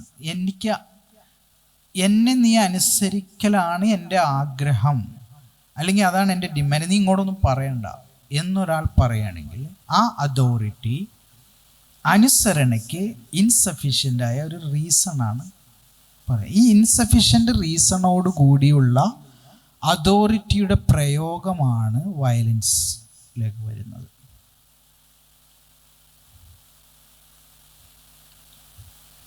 അതേസമയം നിങ്ങളിപ്പോൾ നിങ്ങളുടെ കോളേജിൽ ഉസ്താദ് പറയുന്നത് കേൾക്കുന്നു. ഉസ്താദ് ചിലപ്പോൾ ഏതെങ്കിലും ഒരു സമയത്ത് നീ ഇങ്ങോട്ട് ചോദിക്കാനൊന്നും നടക്കണ്ട, നീ പറയണത് കേട്ടാൽ മതി എന്ന് പറയും. പക്ഷെ അവിടെ ഈ റീസണിങ് ഇംപ്ലൈഡ് ആയിരിക്കും. അത് ചിലപ്പോൾ ആ കേൾക്കുന്ന ആൾക്ക് ആ കേൾക്കുന്ന മാത്രയിൽ അതിൻ്റെ ഇംപ്ലിക്കേഷൻസ് മനസ്സിലാവില്ല. ഒരു പോലീസ് ഓഫീസർ പറയുന്ന പോലെ ആയിരിക്കില്ല ഉസ്താദ് പറയുന്നത്. കാരണം പോലീസ് ഓഫീസറിനെ സംബന്ധിച്ചിടത്തോളം ഒരു കോമൺ ഗുഡ് എന്ന് പറയുന്നതില്ല.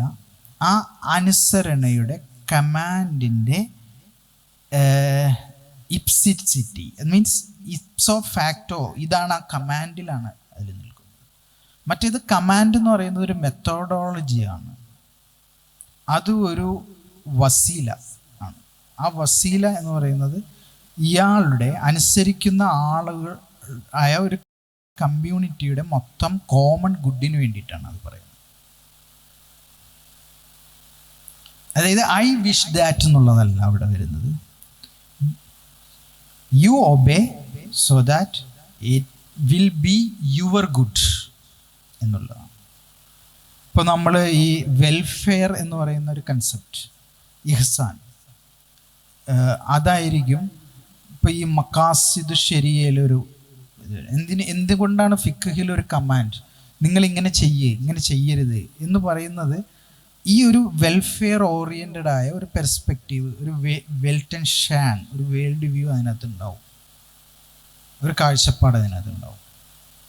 അപ്പോൾ അതോറിറ്റി എന്ന് പറയുന്നത് കോമൺ ഗുഡിന് വേണ്ടിയിട്ടുള്ളതാണ്, കമ്മ്യൂണൽ ഗുഡിന് വേണ്ടിയിട്ടുള്ളതാണ്.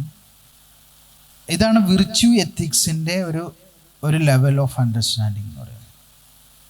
മറിച്ച് അധികാരം പ്രയോഗിക്കുന്ന ആളുടെ ശാസനയ്ക്ക് എന്തായാലും ഇയാൾ കീഴ്പ്പെട്ടുകൊള്ളണം എന്നതുള്ള തരത്തിലുള്ള ഒരു ഇൻഡിവിജ്വലിസ്റ്റിക്കായ ഒരു ടെലിയോളജിയിൽ വർക്ക് ചെയ്യുമ്പോഴാണ് അധികാരം ഒപ്രസീവായി മാറുന്നത്.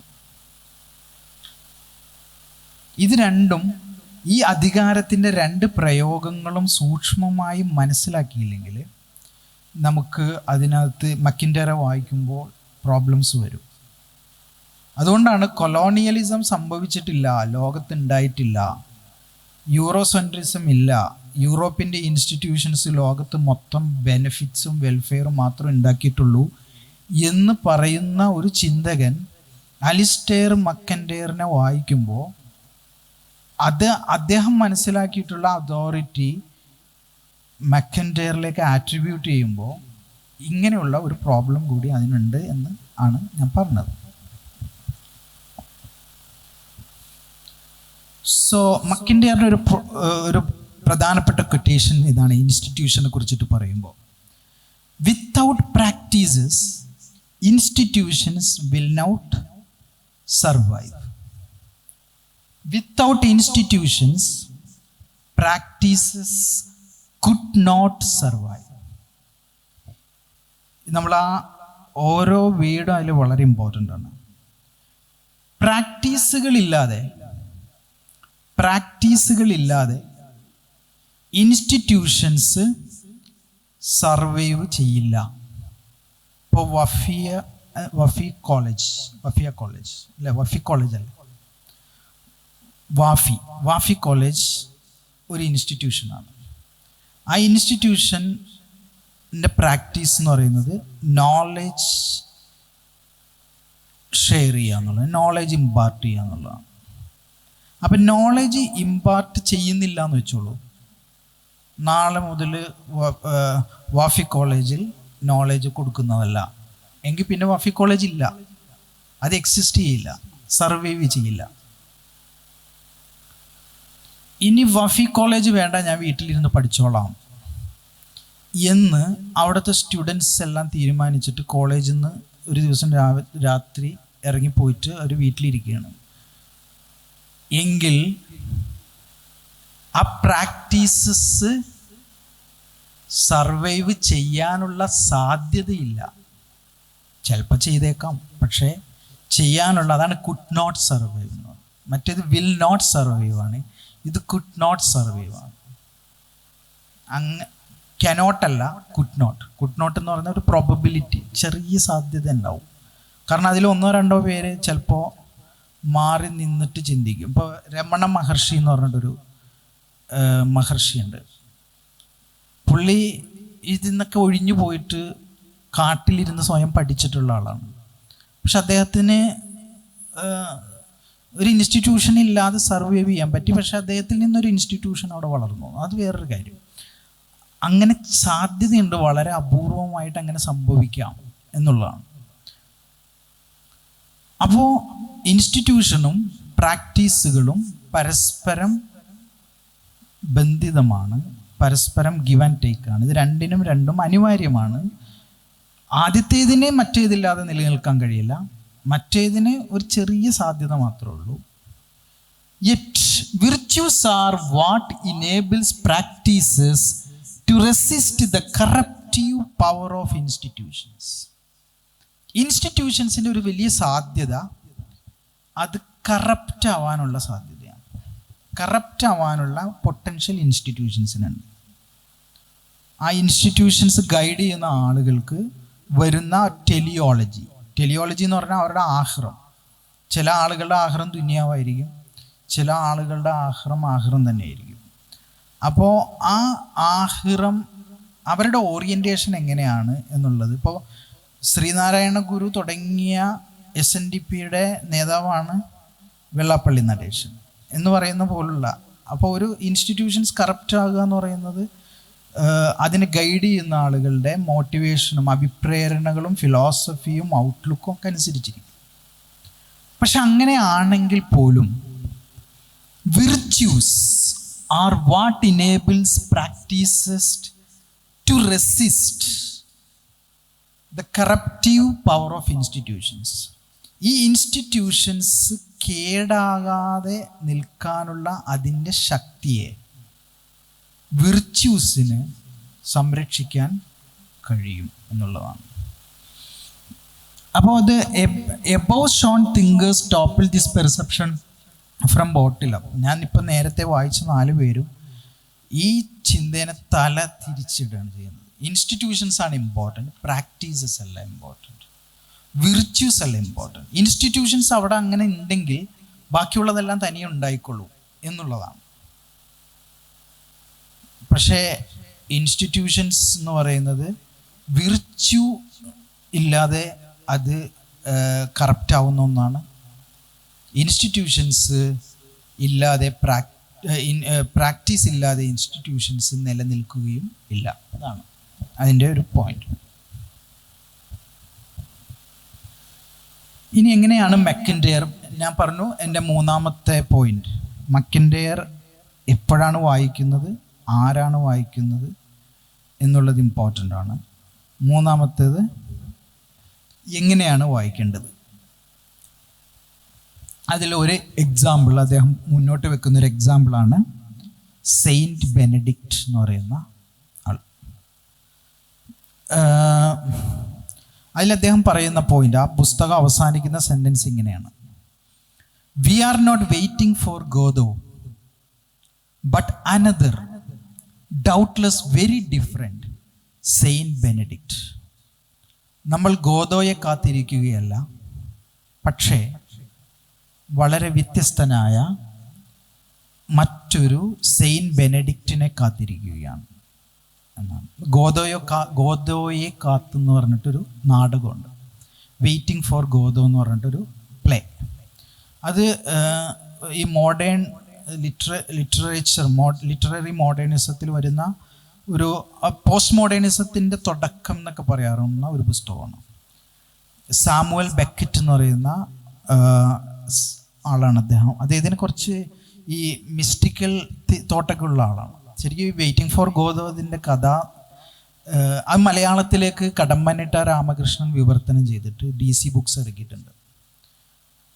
വെയിറ്റിംഗ് ഫോർ ഗോദോ അതിൻ്റെ കഥ ഇതാണ്: 2 ട്രാമ്പുകൾ, ട്രാമ്പ് എന്ന് പറഞ്ഞാൽ യാചകർ ഒരു റെയിൽവേ പ്ലാറ്റ്ഫോമിൽ ഇരിക്കുകയാണ്. ട്രാം പ്ലാറ്റ്ഫോമിൽ ഇങ്ങനെ ഇരിക്കുകയാണ്. എന്നിട്ട് അവർ ധാരാളം കാര്യങ്ങൾ ചെയ്തു കൂട്ടുന്നുണ്ട്, കുറേ സംസാരിക്കുന്നുണ്ട്. ഈ സംസാരത്തിനൊന്നും പരസ്പര ബന്ധമില്ല, അതിനും ഇതിനും തമ്മിൽ യാതൊരു കണക്ഷനും ഇല്ല. അത് നമ്മൾ ഈ പൊറാട്ട് നാടകം എന്നൊക്കെ പറയുന്ന പോലെ ഇവർ കുറേ ആക്ഷൻസ് ഒക്കെ ചെയ്യുന്നുണ്ട്. നമ്മൾ ഈ ചാർലി ചാപ്ലിനിലൊക്കെ കാണുന്ന പോലുള്ള കുറേ അൺകണക്റ്റഡ് ആയിട്ടുള്ള ആക്ഷൻസിൻ്റെ സീക്വൻസുകൾ തന്നെ വരുന്നുണ്ട്. എന്നിട്ട് ഈ ഒരു നാടകത്തിൻ്റെ ഒരു ഭാഗം അവസാനിക്കുമ്പോൾ ഒരു കുട്ടി ഓടി വരും.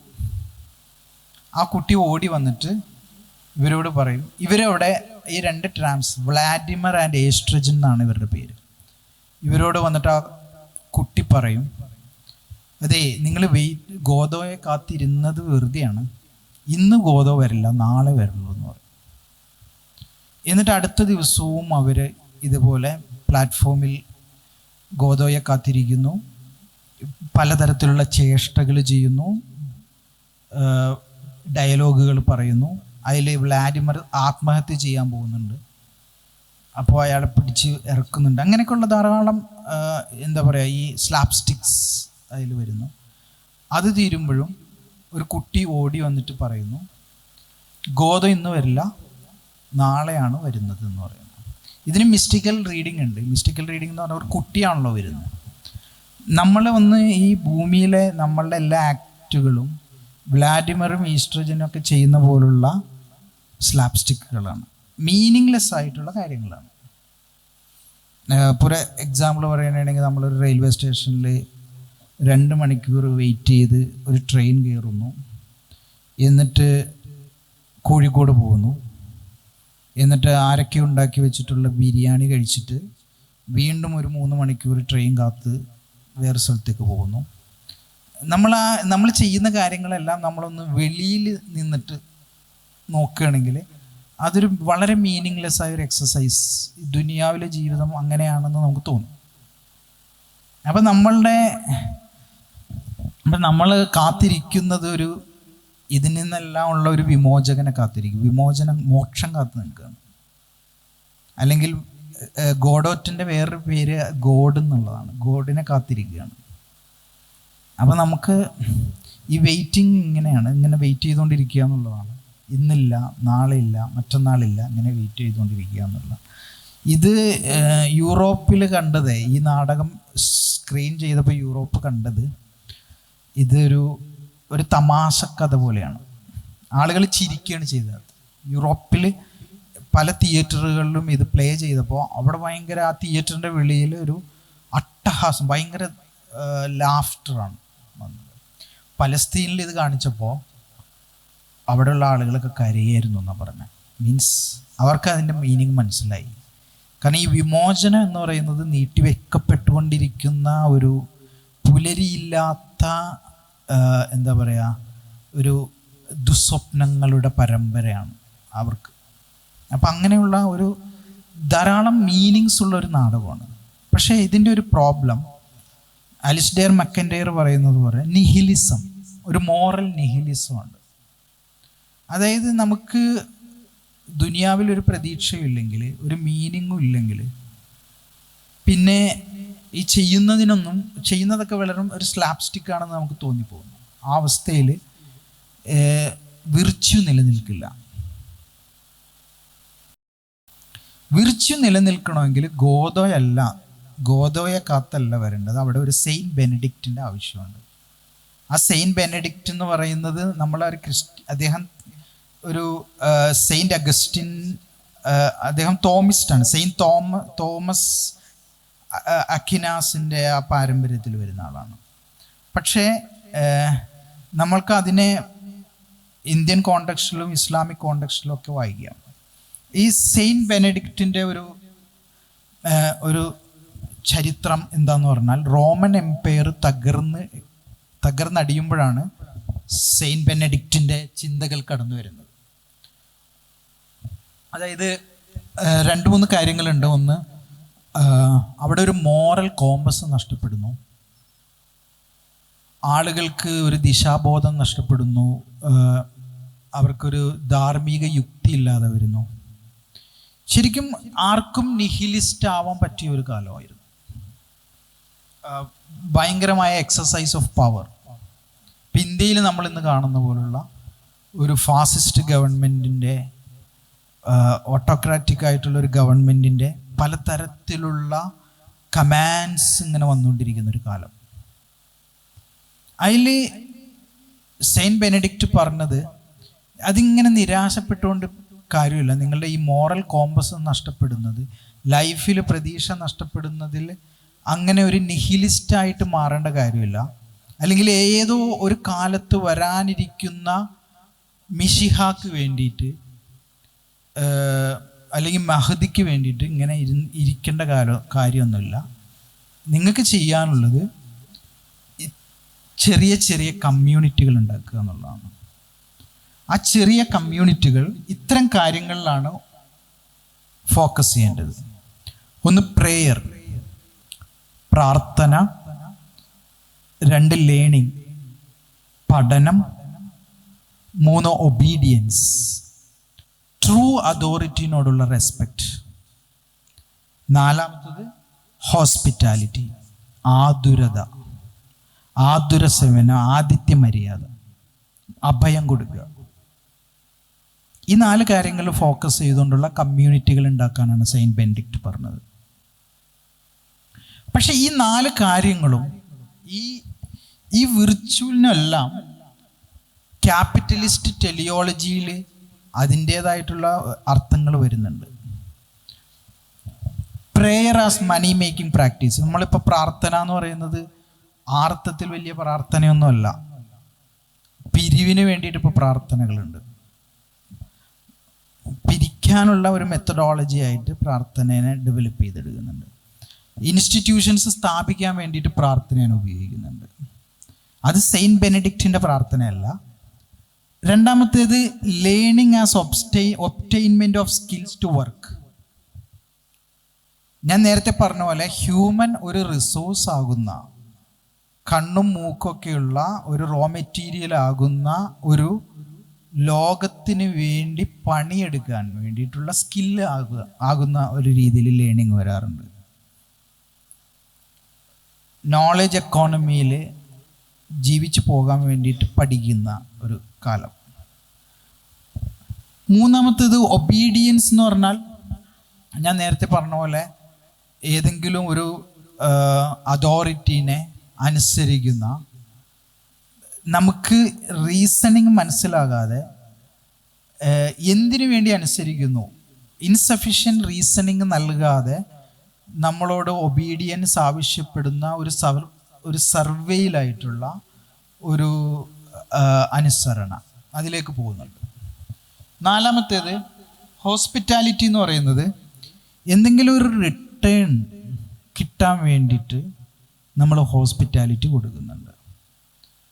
ഈ അർത്ഥത്തിൽ പിന്നെ ഹോസ്പിറ്റാലിറ്റി എന്ന് പറയുന്നത് ഇന്നൊരു വലിയ ഇൻഡസ്ട്രി തന്നെയാണ്.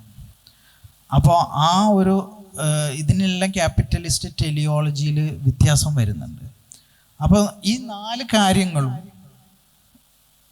യഥാർത്ഥ ടെലിയോളജി മീൻസ് ആഹ്റം എന്ന് പറയുന്ന ടെലിയോളജിയിൽ ബേസ് ചെയ്തുകൊണ്ട് നമുക്ക് ചെയ്യാൻ പറ്റുമെങ്കിൽ അങ്ങനെയുള്ള ചെറിയ കമ്മ്യൂണിറ്റികൾ ആണ് റോമൻ എംപയറിൻ്റെ തകർച്ചയോടുകൂടി ഉണ്ടായിട്ടുള്ള മോറൽ കോമ്പസ് നഷ്ടപ്പെടുന്നതിൻ്റെ വീണ്ടെടുക്കലിന് പ്രായോഗികമാകുള്ളൂ എന്നാണ് സെയിൻറ്റ് ബെനഡിക്റ്റ് പറഞ്ഞത്. അതിങ്ങനെ പല രീതിയിൽ ഇത് ചെയ്യാം, പല രീതിയിൽ. ഇപ്പോൾ സെയിൻറ്റ് ബെനഡിക്റ്റ് മാത്രമല്ല, ഇപ്പോൾ തുർക്കിയിൽ സെയ്ദ് നൂർസി അദ്ദേഹമൊക്കെ ചെയ്തത് അത് തന്നെയാണ്. അതായത് അധികാര നഷ്ടത്തിൻ്റെ ഒരു ഭാഗം, അല്ലെങ്കിൽ വേറൊരു ഭാഗത്ത് ഈ മോറൽ ആയിട്ടുള്ള യൂണിവേഴ്സൽസ് നഷ്ടപ്പെടുമ്പോഴുണ്ടാകുന്ന നിരാശ, ഇതിൽ നമ്മൾ നിഹിലിസത്തിലേക്ക് പോകാതെ ഈ ചെറിയ ചില കാര്യങ്ങളിൽ, ഇത്തരം കാര്യങ്ങളിൽ ഊന്നി നിന്ന് പ്രവർത്തിക്കുന്നത് വഴി ഉണ്ടായെടുക്കുന്ന ഒരു അത് ശരിക്കും ഇൻസ്റ്റിറ്റ്യൂഷനായിട്ട് ഡെവലപ്പ് ചെയ്യും. ഇപ്പോൾ ശ്രീനാരായണ ഗുരു ഒരു സെയിൻറ്റ് ബെനഡിക്റ്റാണ് നമ്മളുടെ നാട്ടിലുള്ള. അപ്പോൾ അദ്ദേഹം എന്തെങ്കിലും തരത്തിലുള്ള ഇൻസ്റ്റിറ്റ്യൂഷൻസ് ഉണ്ടാക്കാൻ വേണ്ടി വന്ന ആളല്ല. കാരണം അദ്ദേഹത്തിൻ്റെ ഫിലോസഫി എന്ന് പറയുന്നത് ഒരു അദ്വൈതമാണ്. ദുനിയാവ് തന്നെ ഒരു മായ ആണെന്ന് പറയുന്ന ഒരു ഫിലോസഫിയാണ്. പക്ഷെ അവിടെ SNDP യൂണിറ്റ് ഉണ്ട്, ആശ്രമങ്ങളുണ്ട്, ഇൻസ്റ്റിറ്റ്യൂഷൻസ് ഉണ്ട്. ഇൻസ്റ്റിറ്റ്യൂഷൻസ് സ്വയമേ ഉണ്ടായിക്കൊള്ളും. ഇപ്പം സെയ്ദ് നൂർസിയുടെ ചിന്തകളിൽ നിന്ന് ഒരു അധികാര മാറ്റം തന്നെ ഉണ്ടായിട്ടുണ്ട്. അത് നല്ലതുമുണ്ട്, അതിൽ മോശമായിട്ടുള്ള വശങ്ങളുമുണ്ട്. അതിനേക്കാളും വലുതാണ് രമണ മഹർഷി എന്ന് പറയുന്ന ഒരു കക്ഷി. പുള്ളി കാട്ടിലേക്കാണ് പോയത്, നാട്ടിൽ നിന്നില്ല, കാട്ടിലേക്കാണ് പോയത്. പക്ഷെ നമ്മൾ ഇന്ന് പോവുകയാണെങ്കിൽ തിരുവില്ലാമല എന്ന് പറയുന്നൊരു സ്ഥലത്ത് തന്നെ ഒരു വലിയ ഇൻസ്റ്റിറ്റ്യൂഷൻസ്, നമ്മൾ വേറൊന്നും പോകണ്ട, ഇസ്ലാമിക് കോമ്പസിൽ എടുക്കുകയാണെങ്കിൽ അജ്മീർ, അതുപോലെ നിസാമുദ്ദീൻ ഔലിയ. അപ്പോൾ ചെറുതിലേക്കാണ് ഊന്നുക, ചെറിയ കളക്റ്റീവ്, ചെറിയ കമ്മ്യൂണിറ്റീസ്. അപ്പോൾ ഇതാണ് നമ്മൾ അദ്ദേഹത്തെ വായിക്കാനുള്ള ഒരു പോയിന്റ്. രണ്ടാമത്തേതെന്ന് പറയുന്നത് സെക്കുലർ ആൻഡ് സ്പിരിച്വൽ ഡിവൈഡ് എന്ന് പറയുന്നത്. നമ്മൾ സ്പിരിച്വലിനെ നമ്മൾ ഓപ്പോസിറ്റ് കാണുന്നത് മെറ്റീരിയൽ എന്നുള്ള വേർഡിലാണ്. നമ്മൾ കാര്യങ്ങൾ മനസ്സിലാക്കുന്നത് ഈ ഒരു ബൈനറി വെച്ചിട്ടാണ്. നന്മ എന്ന് പറയുന്നത് ചീത്തയല്ലാത്തത്, ചീത്ത എന്ന് പറയുന്നത് നന്മയല്ലാത്തത്. അപ്പോൾ ആ ഒരു ബൈനറി വെച്ചിട്ടാണ് നമ്മൾ ചെയ്യുന്നത്. അപ്പോൾ സ്പിരിച്വൽ എന്ന് പറയുന്നത് നമ്മൾ മനസ്സിലാക്കിയത് മെറ്റീരിയൽ അല്ലാത്തത്, മാറ്ററിൽ, സ്പിരിറ്റ് കേന്ദ്രീകരിച്ചിട്ടുള്ളതാണ് സ്പിരിച്വൽ എങ്കിൽ മാറ്റർ കേന്ദ്രീകരിച്ചിട്ടുള്ളതാണ് മെറ്റീരിയൽ. പക്ഷേ ഈ അലിസ്റ്റർ മക്കൻഡറിനെ വായിച്ചിട്ടുള്ള, അദ്ദേഹത്തിനെ ഒരു ഗുരുവായി സ്വീകരിച്ച് വായിച്ചിട്ടുള്ള ഒരാളാണ് തലാൽ അസദ്. അദ്ദേഹത്തിൻ്റെ ഒരു പുസ്തകമുണ്ട്, സെക്കുലർ ഇൻ്റർപ്രിട്ടേഷൻസ് എന്ന് പറയുന്നത്. അത് ഖുറാൻ്റെ ഇൻ്റർപ്രിട്ടേഷൻസിനെ കുറിച്ചിട്ടാണ് അദ്ദേഹം പറയുന്നത്. അപ്പോൾ അതിൽ പറയുന്നൊരു പോയിന്റ്, ഈ സ്പിരിച്വലിൻ്റെ യഥാർത്ഥ ഓപ്പോസിറ്റ് എന്ന് പറയുന്നത് സെക്കുലറാണ്. സെക്കുലർ എന്ന് പറയുന്നത് ഒരു ഗവൺമെൻറ് ആര് ഭരിക്കണം എന്നുള്ളതിനെ കുറിച്ചിട്ടുള്ള വിധി തീർപ്പുകളുടെ സെക്കുലറല്ല, മറിച്ച് നമ്മൾ അതിനെ മനസ്സിലാക്കുന്നതിൽ ഒരു പ്രോബ്ലമുണ്ട്. അതിൽ തലാൽ അസദൊക്കെ പറയുന്നത് സെക്കുലർ എന്ന് പറയുന്നത്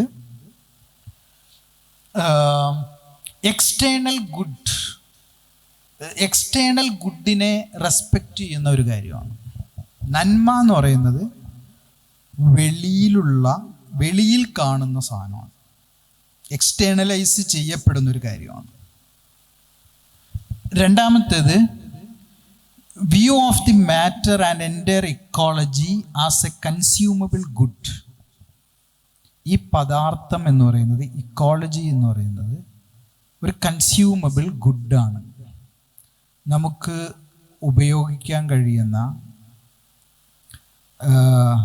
നമുക്ക് കൺസ്യൂമർ ആയിട്ടുള്ള നമ്മളുടെ ഡിസയറുകളെ സാറ്റിസ്ഫൈ ചെയ്യുന്ന പദാർത്ഥങ്ങളാണ് എന്നുള്ളൊരു കാഴ്ചപ്പാടിനെയാണ് സെക്കുലർ എന്ന് പറയുന്നത്.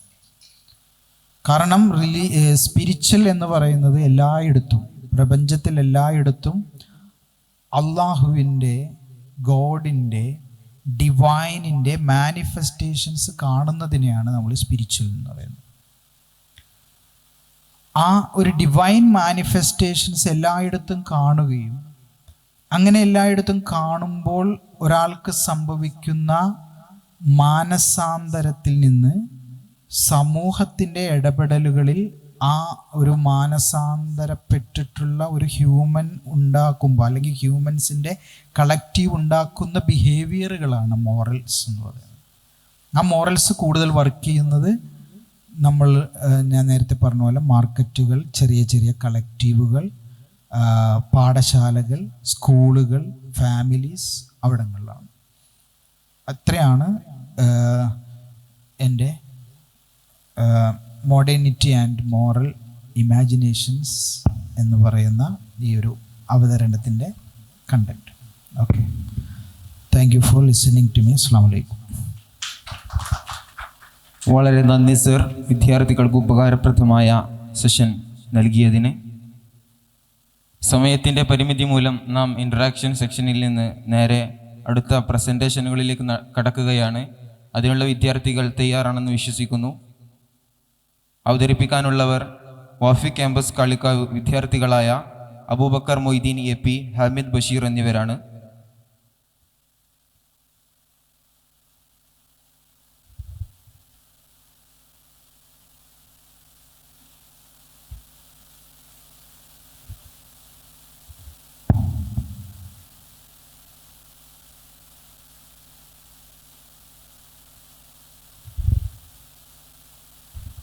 പത്ത് മിനിറ്റ് നമുക്ക് ഇൻട്രാക്ഷൻ ഉണ്ട്.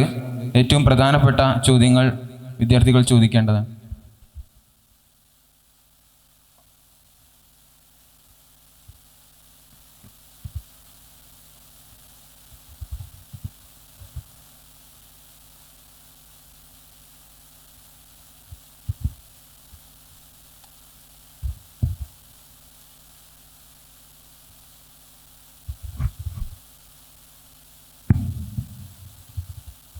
ഇപ്പോൾ നമ്മൾ ഇവിടെ അവതരിപ്പിച്ചതിൽ ഒരു സ്പിരിച്വാലിറ്റി, മോറൽ എന്നതിൻ്റെ അപ്പുറത്തേക്ക് മോഡേണിറ്റിയിലേക്ക് വരുമ്പോൾ ഒരു ഇൻസ്റ്റിറ്റ്യൂഷണലൈസേഷൻ എല്ലാ കാര്യങ്ങളിലും വരുന്നുണ്ട്. പക്ഷേ ഈ കാലഘട്ടത്തിൽ ഒരു സംഗതി, ഒരു കമ്മ്യൂണിറ്റി നിലനിൽക്കണമെന്നുണ്ടെങ്കിൽ അതിന് ഇൻസ്റ്റിറ്റ്യൂഷൻ ഒരു നിലക്ക് അനിവാര്യമായി വരുന്നുണ്ട്. നിയമപരമായിട്ടും ആ രീതിയിലാണ് ഇവിടുത്തെ ലീഗൽ സിസ്റ്റം വരുന്നത്. അപ്പോൾ ഈ കാലഘട്ടത്തിലുള്ള ഈ നിയമവ്യവസ്ഥക്കുള്ളിൽ എങ്ങനെ ഒരു മോറൽ ആസ്പെക്റ്റിലുള്ള കമ്മ്യൂണിറ്റി സുതാര്യമായിട്ട് മുന്നോട്ട് കൊണ്ടുപോകും?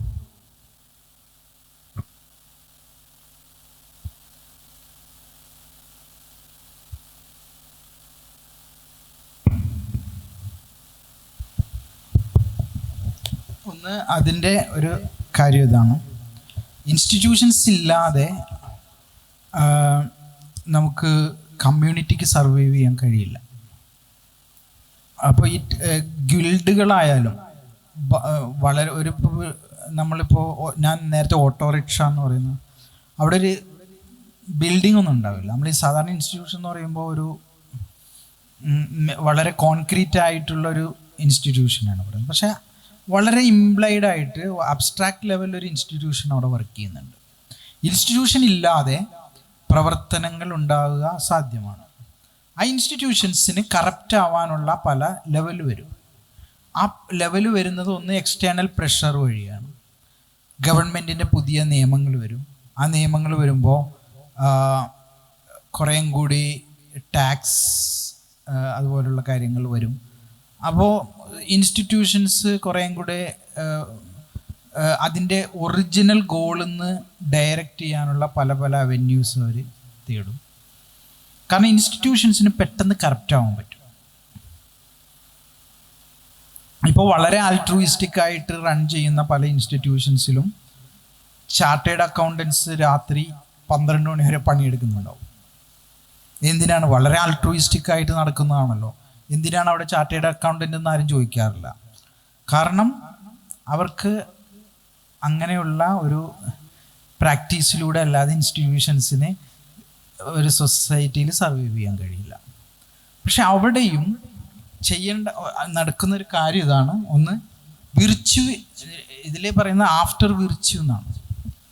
ആഫ്റ്റർ വിർച്യു എന്ന് പറയുന്നത് ഈ ഒരു പോസ്റ്റ് നമുക്ക് ഹോപ്പിൽ ഒരു നിഹിലിസ്റ്റിക് സാധ്യതകളുടെ പുറത്ത് എങ്ങനെ വിർച്യുവിന് നിലനിൽക്കാൻ കഴിയും, എത്തിക്സിന് നിലനിൽക്കാൻ കഴിയും എന്നുള്ളതാണ്. അവിടെ ഒന്ന് ഇൻസ്റ്റിറ്റ്യൂഷൻസ് ഏത് പ്രാക്ടീസിനെയാണോ വേണ്ടിയിട്ടാണോ ഉണ്ടാക്കിയിട്ടുള്ളത്, ആ പ്രാക്ടീസ് വിർച്യു ഓറിയൻറ്റഡ് ആകുക എന്നുള്ളതാണ്. വിർച്യു ഓറിയൻറ്റഡ് ആകുക എന്നുള്ളത് ഒരു കോമൺ ഗുഡിന് വേണ്ടി നിലനിൽക്കുക എന്നുള്ളതാണ്. അങ്ങനെ ഒരു കോമൺ ഗുഡ് ഉണ്ടെങ്കിൽ അതിന് ഇൻസ്റ്റിറ്റ്യൂഷൻസിൻ്റെ കറപ്ഷനെ ട്രാൻസെൻഡ് ചെയ്യാൻ കഴിയും.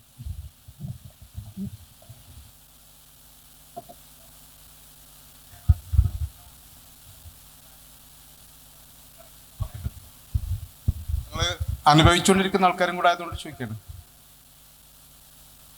അല്ല, ഞാൻ ഈ ഇൻസ്റ്റിറ്റ്യൂഷൻ്റെ അഡ്മിനിസ്ട്രേഷനിലൊന്നും എനിക്കങ്ങനെ പരിചയമില്ല. പക്ഷേ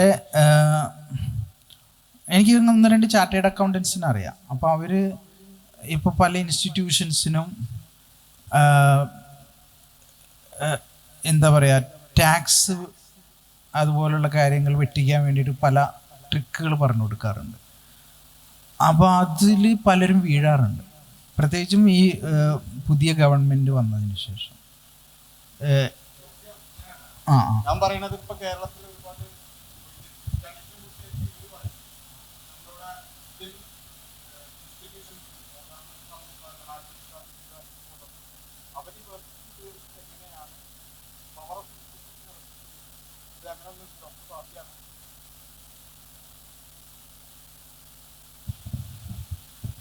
അത് ആ സംഘടനയുടെ ആളുകൾ തന്നെ പറയുമ്പോഴാണ് അത് കുറച്ച്, ഞാൻ പറയുമ്പോൾ അത് കുറേയൊക്കെ അസംഷൻസ് ഉണ്ടാവുന്നു. അപ്പോൾ അത് നമ്മൾ കേട്ടിട്ടുള്ള കാര്യങ്ങളാണ്. അപ്പോൾ സമസ്തയുടെ തന്നെ ചില ഉസ്താദന്മാരെ കുറിച്ചിട്ടൊക്കെ പറയുന്ന കാര്യങ്ങൾ കുറേയൊക്കെ കേട്ട് കേൾവിയാണ്. അതായത് പിരിക്കാൻ പോകുമ്പോൾ ഏത് തരത്തിലുള്ള പണം ഞങ്ങൾക്ക് വേണം, ഇപ്പം ഞാൻ കേട്ടിട്ടുള്ളത് ഒരു സ്ഥാപനം പണിയാൻ വേണ്ടിയിട്ട്, ഒരു സ്ഥാപനം സ്ഥാപിക്കാൻ വേണ്ടിയിട്ട് ഒരു ഉസ്താദിൻ്റെ അടുത്ത് ഒരാൾ വന്നിട്ട് പൈസ കൊടുത്തിട്ട് പറഞ്ഞു ഇത് ഇൻട്രസ്റ്റ് കൂട്ടി വെച്ചിട്ടുള്ള സാധനമാണെന്ന് പറഞ്ഞു. അപ്പോൾ അത് വേണമെങ്കിൽ നിങ്ങൾക്ക് ഉപയോഗിക്കാം എന്ന് പറഞ്ഞപ്പോൾ അദ്ദേഹം പറഞ്ഞു ഇതൊരു പഠിക്കാനുള്ളൊരു വിദ്യാർത്ഥികൾക്ക് പഠിക്കാൻ ദീൻ പഠിക്കാനുള്ള ഒരു സ്ഥാപനത്തിന് വേണ്ടിയിട്ടുള്ള ഒരു സാധനമാണ്. അപ്പോൾ അതിന് ഈ പൈസ ഉപയോഗിക്കാൻ പറ്റില്ല. അത് ചെറിയ പൈസയല്ല, ഒരു കോടികൾ വരുന്ന കുറേ മുമ്പുള്ള, ഞാനിത് കേട്ടുകേൾവിയാണ്, ഇതിന് എത്രത്തോളം ഇത് സത്യാവസ്ഥ ഉണ്ടെന്ന് അറിയില്ല. അപ്പം ഞാൻ അതിന്ന് മനസ്സിലാക്കുന്നു അങ്ങനെ ഒരു. പിന്നെ ചില വ്യക്തികൾ ഈ ഗോൾ ഡിറക്റ്റഡായ ഇൻഡിവിജ്വൽസ് ഉണ്ടാവും. ഇപ്പം സമസ്ത എന്ന് പറയുന്നത്, സമസ്തയ്ക്ക് സ്ഥാപിത ലക്ഷ്യങ്ങളുണ്ടാവും, വിർച്യൂസ് ഉണ്ടാവും. അപ്പോൾ ആ സ്ഥാപിത ലക്ഷ്യങ്ങൾ മനസ്സിലാക്കുകയും ഇൻഡിവിജ്വലായിട്ടുള്ള എനിക്ക് ഇതിൽ നിന്ന് എന്ത് കിട്ടും, എനിക്ക് ഇതിൽ നിന്ന് വരാൻ പോകുന്ന ഗുണങ്ങൾ എന്തൊക്കെയാണ് എന്നുള്ള ഒരു വീക്ഷണം ഇല്ലാതെ, കാരണം ഇതിനകത്ത് ഇൻസ്റ്റിറ്റ്യൂഷൻസ് നശിക്കാനുള്ള ഏറ്റവും പ്രധാനപ്പെട്ട ഒരു കാരണം എന്ന് പറയുന്നത് അതിൻ്റെ ഗോൾ ഡിറക്റ്റഡ് ആയിട്ടുള്ള ഇൻഡിവിജ്വൽ അല്ലാത്തവർ വരുമ്പോഴും അവരവരുടെ താല്പര്യങ്ങൾക്കനുസരിച്ച് ഇതിനെ ഡയറക്റ്റ് ചെയ്യുമ്പോഴുമാണ്. അതാണ് ഞാൻ നേരത്തെ ഒരു എക്സാമ്പിൾ പറഞ്ഞത്. ശ്രീനാരായണ ഗുരു സ്ഥാപിച്ച SNDP യോഗത്തിൻ്റെ അമരക്കാരനാണ് വെള്ളാപ്പള്ളി നടേശൻ. അത് എല്ലാ സംഘടനകൾക്കും വരാം. അതിനെ കരുതിയിരിക്കുക എന്നുള്ളതാണ് ചെയ്യാൻ കഴിയുന്ന ഒരു കാര്യം.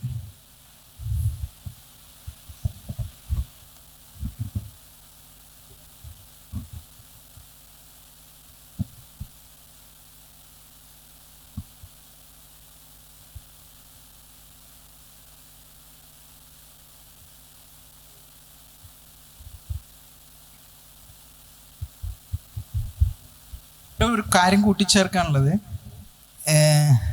എന്നോട് ഒരാൾ പറഞ്ഞിട്ടുള്ളത്, ഒരു സംഘടന, ഒരു കോളേജ്, ആ കോളേജ് നടത്തുന്ന ആൾ എങ്ങനെയാണ് യാത്ര ചെയ്യുന്നതെന്ന് നോക്കിയാൽ മതി എന്നാണ്.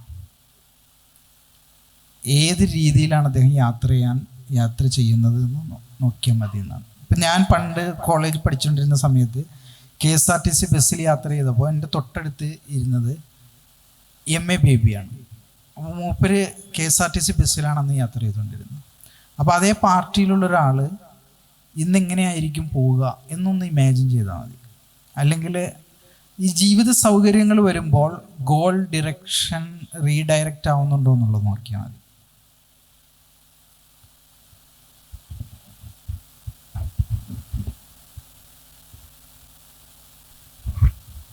നമ്മൾ ഇതിൽ ഇപ്പോൾ മക്കൻഡറിൻ്റെ ഒരു വേൾഡ് വ്യൂ അല്ലെങ്കിൽ ഒരു മോറൽ ഫിലോസഫി ശരിക്കും ഏതൊരു ഇതിലാണ് ഗ്രൗണ്ട് ചെയ്തത്. ഇപ്പോൾ ഒരു മോഡേൺ മൊറാലിറ്റി അദ്ദേഹം ക്രിട്ടിസൈസ് ചെയ്യുമ്പോഴും അദ്ദേഹം ഇപ്പോൾ അരിസ്റ്റോട്ടലിയൻ വിർച്വൽ എത്തിക്സിനൊക്കെ പറയുന്നുണ്ട്. അപ്പോൾ നമ്മുടെ ഒരു ഇസ്ലാമിക് ഒരു മോറൽ ഫിലോസഫി പോയിന്റ് ഓഫ് വ്യൂന്ന് എവിടേക്കാണ് മക്കൻഡറിനായിട്ട് കൺവേർജ് ആണോ ഡൈവേർജ് ആയി പോകുന്നതും എന്നുള്ളൊരു clarity കിട്ടിയാന്നായിരുന്നു.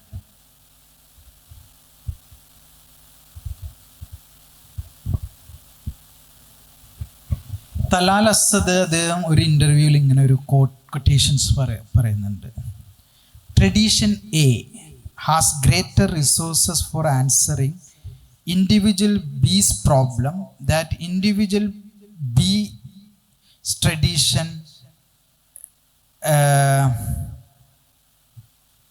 has. I think that is unsatisfactory. അതായത്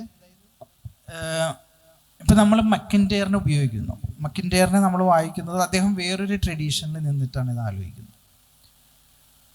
അപ്പോൾ നമ്മളുടെ ട്രഡീഷനിൽ അതിന് ആൻസർ പറയാനില്ലാത്തത് കൊണ്ടാണോ നമ്മൾ മക്കിൻഡെയറിൻ്റെ ഇതിലേക്ക് പോകുന്നത്, ട്രഡീഷനിലേക്ക് പോകുന്നത് എന്നുള്ള ഒരു ലെവൽ വരുമ്പോൾ അത് അൺസാറ്റിസ്ഫാക്ടറി ആണെന്നാണ് പറയുന്നത്. ഇതാണ് പൊതുവേ നമ്മൾ ഈ യൂറോപ്യൻ റൈറ്റ് വിങ്ങിൻ്റെ 4 ആൾക്കാരെ കൊണ്ടുവന്നത്.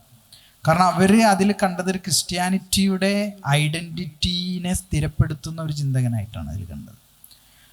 പക്ഷെ തലാൽ അസദ് വായിക്കുന്നത് ട്രഡീഷൻ എയുടെ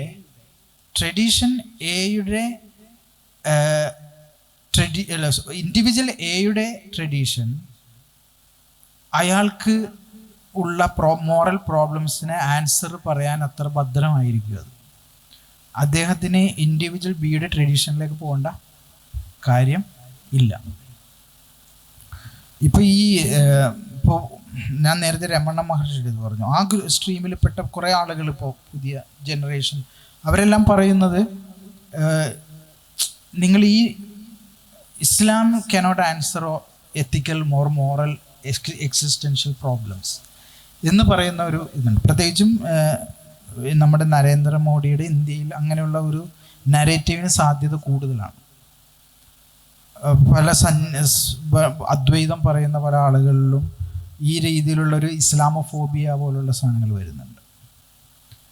അപ്പോൾ എല്ലാ ട്രഡീഷനും ആ ട്രഡീഷൻ ഇപ്പോൾ അതിനകത്ത് ഉള്ള ഒരു പ്രോബ്ലം ഇത് നമ്മൾ മറ്റൊരു ട്രഡീഷനെ കുറിച്ചിട്ട് നമ്മൾ ആലോചിക്കുന്നത് ഈ ട്രഡീഷനകത്തുള്ള പരിഹാരങ്ങൾ ആ ട്രഡീഷനകത്തേക്ക് കൊണ്ടില്ലാതിരിക്കുക.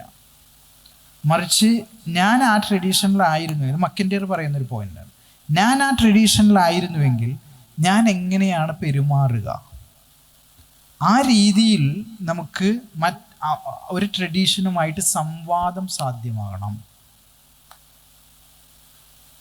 അപ്പോൾ നമ്മളിവിടെയുള്ള ഈ ഏക സിവിൽ കോഡ് ഡിബേറ്റിലെല്ലാം വരുന്നത് അതാണ്. സോ നമ്മൾ ഒരു ട്രഡീഷൻ ബിൻ്റെ സൊല്യൂഷൻ ട്രഡീഷൻ എയുടെ പ്രോബ്ലത്തിന് കൊടുക്കുന്നു. അങ്ങനെയല്ല, മറിച്ച് ഓരോ ട്രഡീഷനും അതിനകത്തുള്ള പ്രോബ്ലംസ് അഡ്രസ്സ് ചെയ്യാൻ മോറലി ക്യാപ്പബിളാണ് എന്ന് മനസ്സിലാക്കുകയാണ് വേണ്ടത്. ആ ഒരർത്ഥത്തിൽ നമ്മൾ ഇസ്ലാമിക് തോട്ടിനെ ഇത് ചെയ്യുകയാണെങ്കിൽ, ഇപ്പോൾ അരിസ്റ്റോട്ടിൽ ഇതിൽ അദ്ദേഹം ഇസ്ലാമിനെ കുറിച്ചിട്ട് പറയുന്നുണ്ട്, പക്ഷേ അദ്ദേഹത്തിന് അതിനെക്കുറിച്ചിട്ടുള്ള അറിവ് വളരെ ശുഷ്കമാണ്, വിരളമാണ്. കാരണം ഇബ്നു റുഷ്ദിനെ കുറിച്ചിട്ടാണ് അദ്ദേഹം അതിൽ പറയുന്നത്, പ്രത്യേകിച്ചും റേഷണാലിറ്റി ഡെവലപ്പ് ചെയ്തതിനെ കുറിച്ചിട്ട്. പക്ഷെ നമുക്കതിനകത്തേക്ക് അതൊരു ഗ്യാപ്പായി മനസ്സിലാക്കുകയും അതിനകത്തേക്ക് ഫില്ല് ചെയ്യാൻ എടുക്കുകയും ചെയ്യണം. അതാണ് തലാലസ്ത് പറയുന്നത്. നമുക്ക് ട്രഡീഷൻ ബിൻ്റെ പ്രോബ്ലം പരിഹരിക്കാൻ ട്രഡീഷൻ എയെ ആണ് സ്വീകരിക്കേണ്ടി വരുള്ളൂ എന്ന് പറയുകയാണെങ്കിൽ അലിസ്റ്റർ മെക്കൻഡെയറിൻ്റെ ചിന്തകൾ അപര്യാപ്തമാണ് എന്നാണ് അദ്ദേഹത്തിൻ്റെ വാദം.